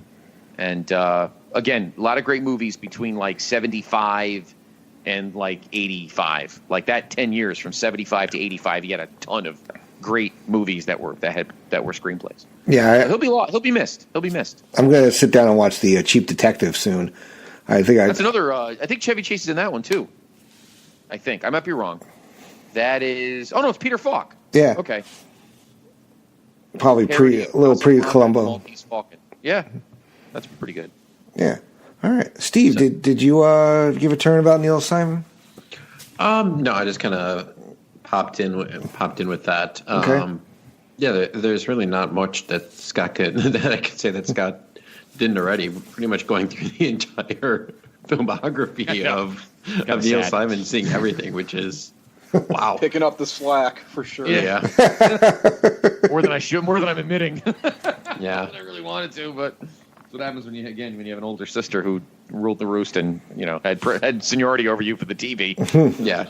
Well, and definitely, growing up for you, like in, northeastern United States, right. near New York, very much. Like if my grandma was on this podcast, first of all, that would have been awesome. And I'm thinking of doing a new show now. I want to be on. We're just going to give Steve Willie his own feed. His son has a show. His grandma's got a show. The conscience. Grandma Conscience.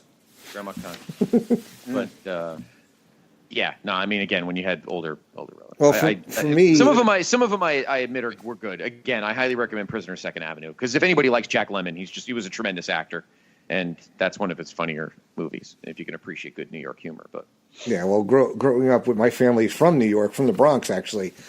And there you go. I'm actually, I guess, quarter Jewish. My grandmother was, my dad's mom was Jewish. So, I had a lot of relatives that were. So, like, watching that stuff, it was kind of like watching my family on TV. They kind of talk the same way. So, like, it's all those things. Like, when you watched, like, Mel Brooks, when he was on Man About You as Uncle Phil, so it was like a member of my family. He got arrested for using too many coupons. I highly suggest...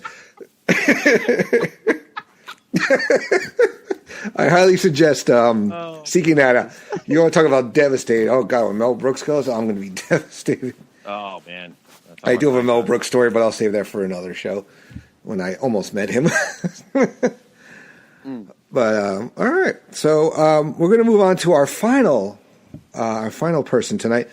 So on September 6th, at the age of 82, we lost the great Burt Reynolds. Now, for me, growing up as a kid, some of the movies that he was just cool. Let me just say that first. He was just, the way he chewed gum, that mustache, everything, just the whole package. He had that laugh that, and I probably wasn't allowed to, but I remember watching Cannonball Run and Smokey and the Bandit. And he was just like, you wanted to be him. Then as I got older, he started diving into a little bit more of his filmography. He had Deliverance and Stroker Ace. And then he kind of went to TV for a little while with Evening Shade. Was also, in the news a lot for his, or in the entertainment news, for his relationship with Lonnie Anderson.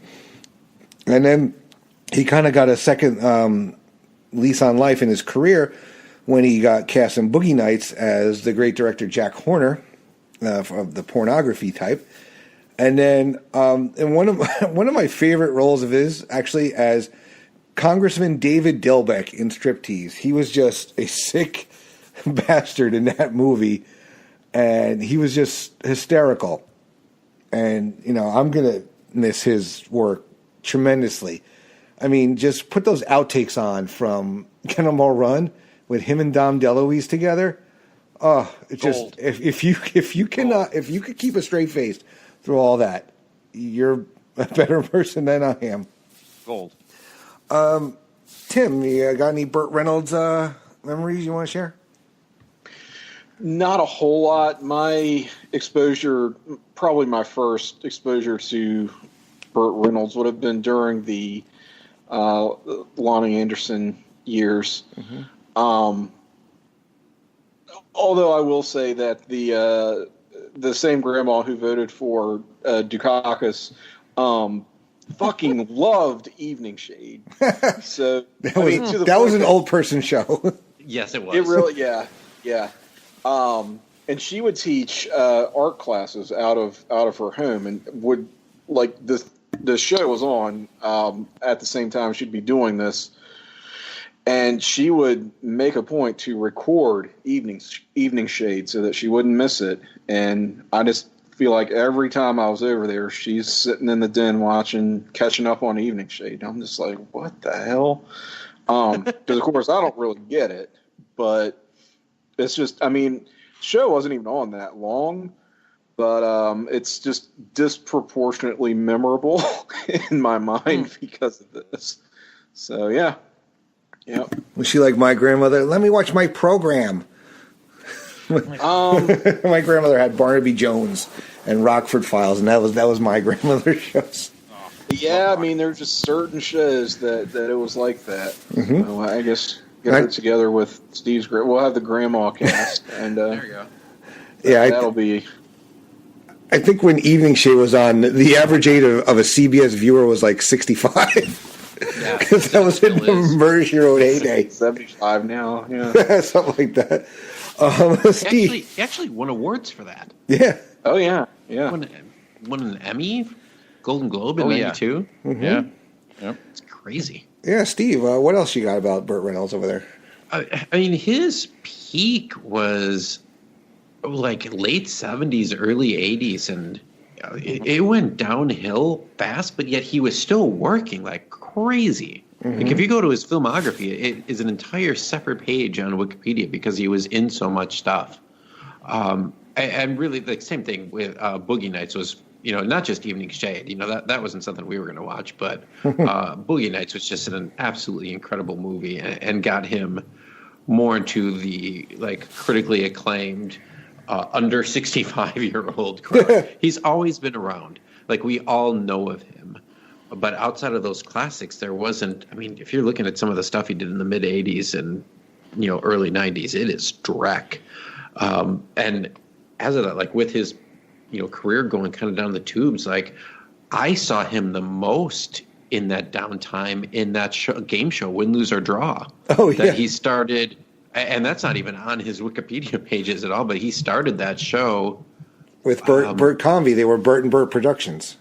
Yep. And he the first couple seasons, he was on almost every single episode. But that was his baby. Yeah. And that's obviously I know him from the shows, but that's the movies. But Terms of Endearment, he was turned down. Terms of Endearment, that's a bad choice. Ooh, wow, yeah. He was one of the few bright spots of that crappy Dukes of Hazzard movie. Yeah, when he played Boss Boss Hogg. right? And also he's in the Adam Sandler Longest Yard, as well as he was in the original, but he came back for the reboot. Well, didn't he make some, let's say, professional compromises due to being madly in love with Lonnie Anderson at the time? That he was sort of chasing her both personally and professionally. Well, they end up getting married. Yeah. Yeah. He seemed like a kind of an ass. And, like, there was moments. Well, it's just. Are you thinking? I'm being positive right now. Well, there's the incident with shit. Was it on Carson or Letterman that he had with Mark Summers or whoever? Yeah. Yep. Very good. That's nuts. Yeah, I think it was on Letterman. Yeah, Mark Summers was talking about Double Dare, and like he was just an absolute dick. It's when he had his hairpiece then too. Yeah, and so Mark Summers gave it to him, and they ended up having like a big pie fight or something like that. But like they were throwing water on each other. Yeah. Mark Summers didn't back down from Burt Reynolds, and good on him.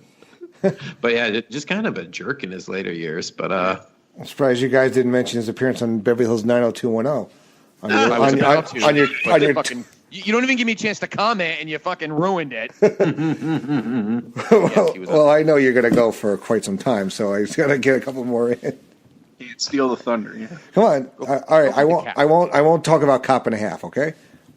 Well, Rotella's not here. He only talks about trash movies. So feed the cat.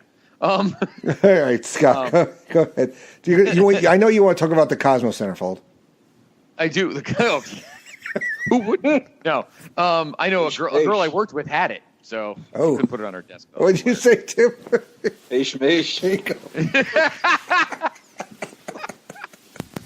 Highlight of the night. Good night, folks. Here we go. I'm going to feed Andy's cat. There was a stretch, and like you said, Steve, you pretty much bookmarked it. Pretty much from 1972, which was Deliverance, Louis Medlock, till 1983 when he was Stroker Ace, which was probably the last bomb before the dip. For those 11 years, he probably made about 20 movies, and probably like 15 of them were fucking great. Yes, he was awesome in Cannonball Run, J.J. McClure. He was great in Starting Over. He was great in Hooper. Hooper's actually one of the that might be an unheralded Burt Reynolds performance. Go see Hooper. He played a stuntman. J. Michael Vincent's in it before his body caved in. Holy shit! Wow. A bunch of other Robert Klein. I mean, a fucking shit ton of great actors. That is an awesome movie. Highly recommend Hooper. But to me, Burt Reynolds will always be Bo Darville, a.k.a. the Bandit. 1977 black Pontiac Trans Am. End of story. And that he owned like 5 of those, and he actually donated 2 to charity. So as much as he was a douche at times, he was very charitable. He donated 2 of them to to auctions for some charities. But Burt Reynolds, one thing you got to give Burt credit for, because Burt wanted to be a very serious actor. Deliverance was not a funny movie for anybody who watched who's ever seen it. It does make you laugh unless you're a fucking sycophant. But he was.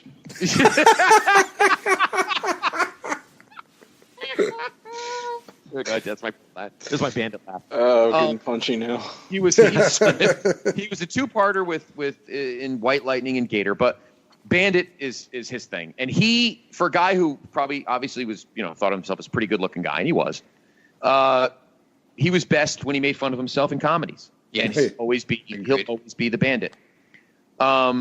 Yes, I was not an Evening Shade guy. He was good in The Best Little Whorehouse in Texas. He was good in that too. But yeah, once Stroker Ace happened, and then he bombed, and then he didn't show up in Smokey and the Bandit Part 3, and then they made that terrible Cannonball Run 2. Everything went right down the stinker, and that includes Cop and a Half. Cannonball Run 2 wasn't the worst. It's funny you mentioned Striptease, because that movie sucked too. But it did. But between him and Ving Rhames, that their performances are pretty damn good in that movie. Boogie Nights is one of my favorite movies of all time. not just that's about great. porn, but because he's great in it. It's just a good cast. Burt's an icon. End of story. I mean, he's that Mount Rushmore of great actors, and that's because he was great at everything. He was good in action films. He was arguably one of the funniest guys ever. And I agree with Andy 100%. If you ever, if you on Netflix and actually the good thing is the bloopers are on the credits. So you don't even have to get the DVD. Just watch Cannonball Run and watch the credits, because the credits is where all the bloopers are. And you literally shit your pants. That's how fucking hilarious they are. And they were good, and they were great together. Burt and Dom DeLuise. They were in Smokey and the Bandit Part 2. He's just an icon. And he crossed generations. I mean, I make fun of Andy, but the fact is he was that role, that 4 minutes that he was on that episode of 90210 in season 3, I think. 3 or 4. I think it was 3. He kind of crossed generations, and now a younger audience was seeing this icon who didn't have to watch the show that their grandmother watched. And then, of course, he gained a whole new audience when he was Jack Horner. So Burt Reynolds is going to be sorely missed, because that was a guy that crossed so many genres, made a ton of money, and knew how to make you laugh. And it's the same thing with Neil Simon. He just wanted to make you laugh in his movies, and that's what Burt wanted to do. But if there's two movies I highly recommend that you may not have ever seen, see Hooper. It is unbelievably funny. He plays a stuntman, unbelievably funny. And like Andy said, Cannonball Run is just not obviously the Smokey and the Bandits, but those are popular. Hooper and Cannonball Run are like two of my arguably his funniest movies ever. And he's going to be missed. He really, I mean, not that he did much the last few years, but he's an icon of Hollywood during that stretch when Hollywood was didn't seem as real as it is now. You know, Hollywood was so far away, even if you lived in California, so far away. And Burt was one of those guys, you know. So I would recommend his Celebrity Jeopardy appearances also. AKA the great Turd Ferguson. That's true. That's a funny name, Turd Ferguson. Yeah. Turd Ferguson. Yeah, okay. I don't like it. I hate my job. Chinese whore. Chinese whore doesn't rhyme with dog. Plus the great appearances by Sean Connery. Buckfutter. Oh, that's a great answer. That's what I yelled at your mother last night. Suck at your back, suck it hard, suck it long. Anyway. Awesome. On that note, this is going to bring our In Memoriam 2018 show to a close. I want to thank you, gentlemen, for sticking through this little marathon we have here. When I finish editing the show later, we'll see. But let's go around the horn and see what you guys got coming up on both of our lovely feeds here, the Place to Be Nation Wrestling feed and the Place to Be Nation Pop feed. Let's start with you, Tim. What do you got coming up in your world? Yes, coming up on this feed, the Place to Be Nation Pop feed, we will have another installment of the Marvel Age podcast recorded. We'll be hitting later this month. And I'm sure that Jennifer Smith and I will have another Talkin' Pop coming your way before the month is out as well. On Place to Be Nation Wrestling, so the wrestling feed, episode 20 of Survey Says drops. Yeah, not too long ago. Yeah, we had a kind of a quick episode just covering one event. It was the Clash of the Champions number 9, New York Knockout. So very cool show. Flair Funk main event, I Quit match. Check it out. We enjoyed it, and I think you will like that episode if you're a fan of that Clash. Yeah, I actually do remember that. I listened to the show. I'm like, I actually remember this one. And if you ask Scott, I have like the shittiest memory when it comes to stuff. I mean, look at my appearance on the trivia contest. Oh, God. I was like, Sounds like. You you did do worse than Josh Richard. Yeah, well, there always has to be like a Santino Marella that gets thrown out after 2 seconds, okay? Exactly. We all have our roles to play. Great. All right, Tim. Steve, what do you got coming up? Or what's up? What just went up? I'm everywhere. I'm on omnipresent. Pretty much every episode at this point, I'd say. I occasionally make appearances in the Glenn Butler podcast, Hour Spectacular. When my buddies and I feel like it, we'll do a Mission Indie Possible or a live watch. But what I'm kind of most pushing right now is my son wanted to do a little podcast with me. My oldest at first did, but then kind of backed off at the last second. But has made a list of his best of for main event, Scott. So be prepared for that. Yeah, we just kind of my kids started watching wrestling this year, and we just stick to NXT because it's easier to digest and get behind characters. And so my 7-year-old made a little best of list of his favorites and least favorites, and we just kind of chit-chatted for 10 minutes. And I've gotten a lot of really good feedback from it, probably more so than anything else I've done. So that tells how great I am. 7-year-old's more loved. So yeah, check it out. It's a real easy listen, 11 minutes. We've got a lot of great feedback from it, and it was a really fun to record. You're only as good as your guests, which is what I've learned, which is why I have you gentlemen on the show tonight. Oh, very good. Awesome. Scott, what do you got coming up? Well, as Mr. Willie mentioned, we'll be doing main event this week, and we will be quietly recapping 2018, but definitely looking ahead to 2019 with AEW and all that fun stuff, and a nice best of list, Steve. Looking forward to that. So Steve, myself, and the brother Nate Milton, we'll be doing that later this week. Also on the wrestling feed next week, JR and I will have our next episode of the Place to Be podcast, the January 7th, 1989 Saturday night's main event. Myself, JR, and Peter Winson, a.k.a. Greetings from Allingtown. And then you and I, Mr. Atherton, 2 weeks from tonight, we'll be doing the next episode of Year in Pop, 1973. What a tremendous year in the world. Yes, that is. Yes, and as well as my girlfriend Ellen was born that year, and I had to mention that if I knew what's good for me. Exactly, or else you'll be living with a cat. It'll be, so yes, you, me, the doctor, and Mr. D'Amato will be doing that 2 weeks from tonight, the next episode of Year in Pop 1973. So I'm all over the place. A lot of good stuff coming up on both the wrestling and pop feeds. Please listen. These three gentlemen, and myself, along as a myriad of other great people, do a lot. And so please listen. A lot of great shows all across the spectrum. 2019 is going to be a great year. And once again, please go to the message board, bigelow34.proboards.com. We're talking all sorts of stuff, wrestling and other stuff. I think we need to expand more than just wrestling right now. But yeah, check it out. It's pretty awesome. Yeah, it is. I've started going over there and having some fun participating in some of these discussions. Also for me coming up, Great Debate number 2 is up there. It was last week with Jordan Duncan, JT Rosero, and who else was on? I'm trying to remember. Who was the other guy? Oh, we had the Cowboy, Roger Morrison. How could I forget? Yeah, it was a lot of fun. Got a lot of great feedback. Those guys were tremendous. And so you can look for that on the PlayStation Pop feed. Episode 3 should be coming your way in just a few weeks, actually. I'm still working on landing my guests, so I will probably be able to reveal who they are on the next episode of Year in Pop. Also coming up with the Oscars right around the corner. The nominations should be coming out about a week from today. It's now the 15th, so the 22nd.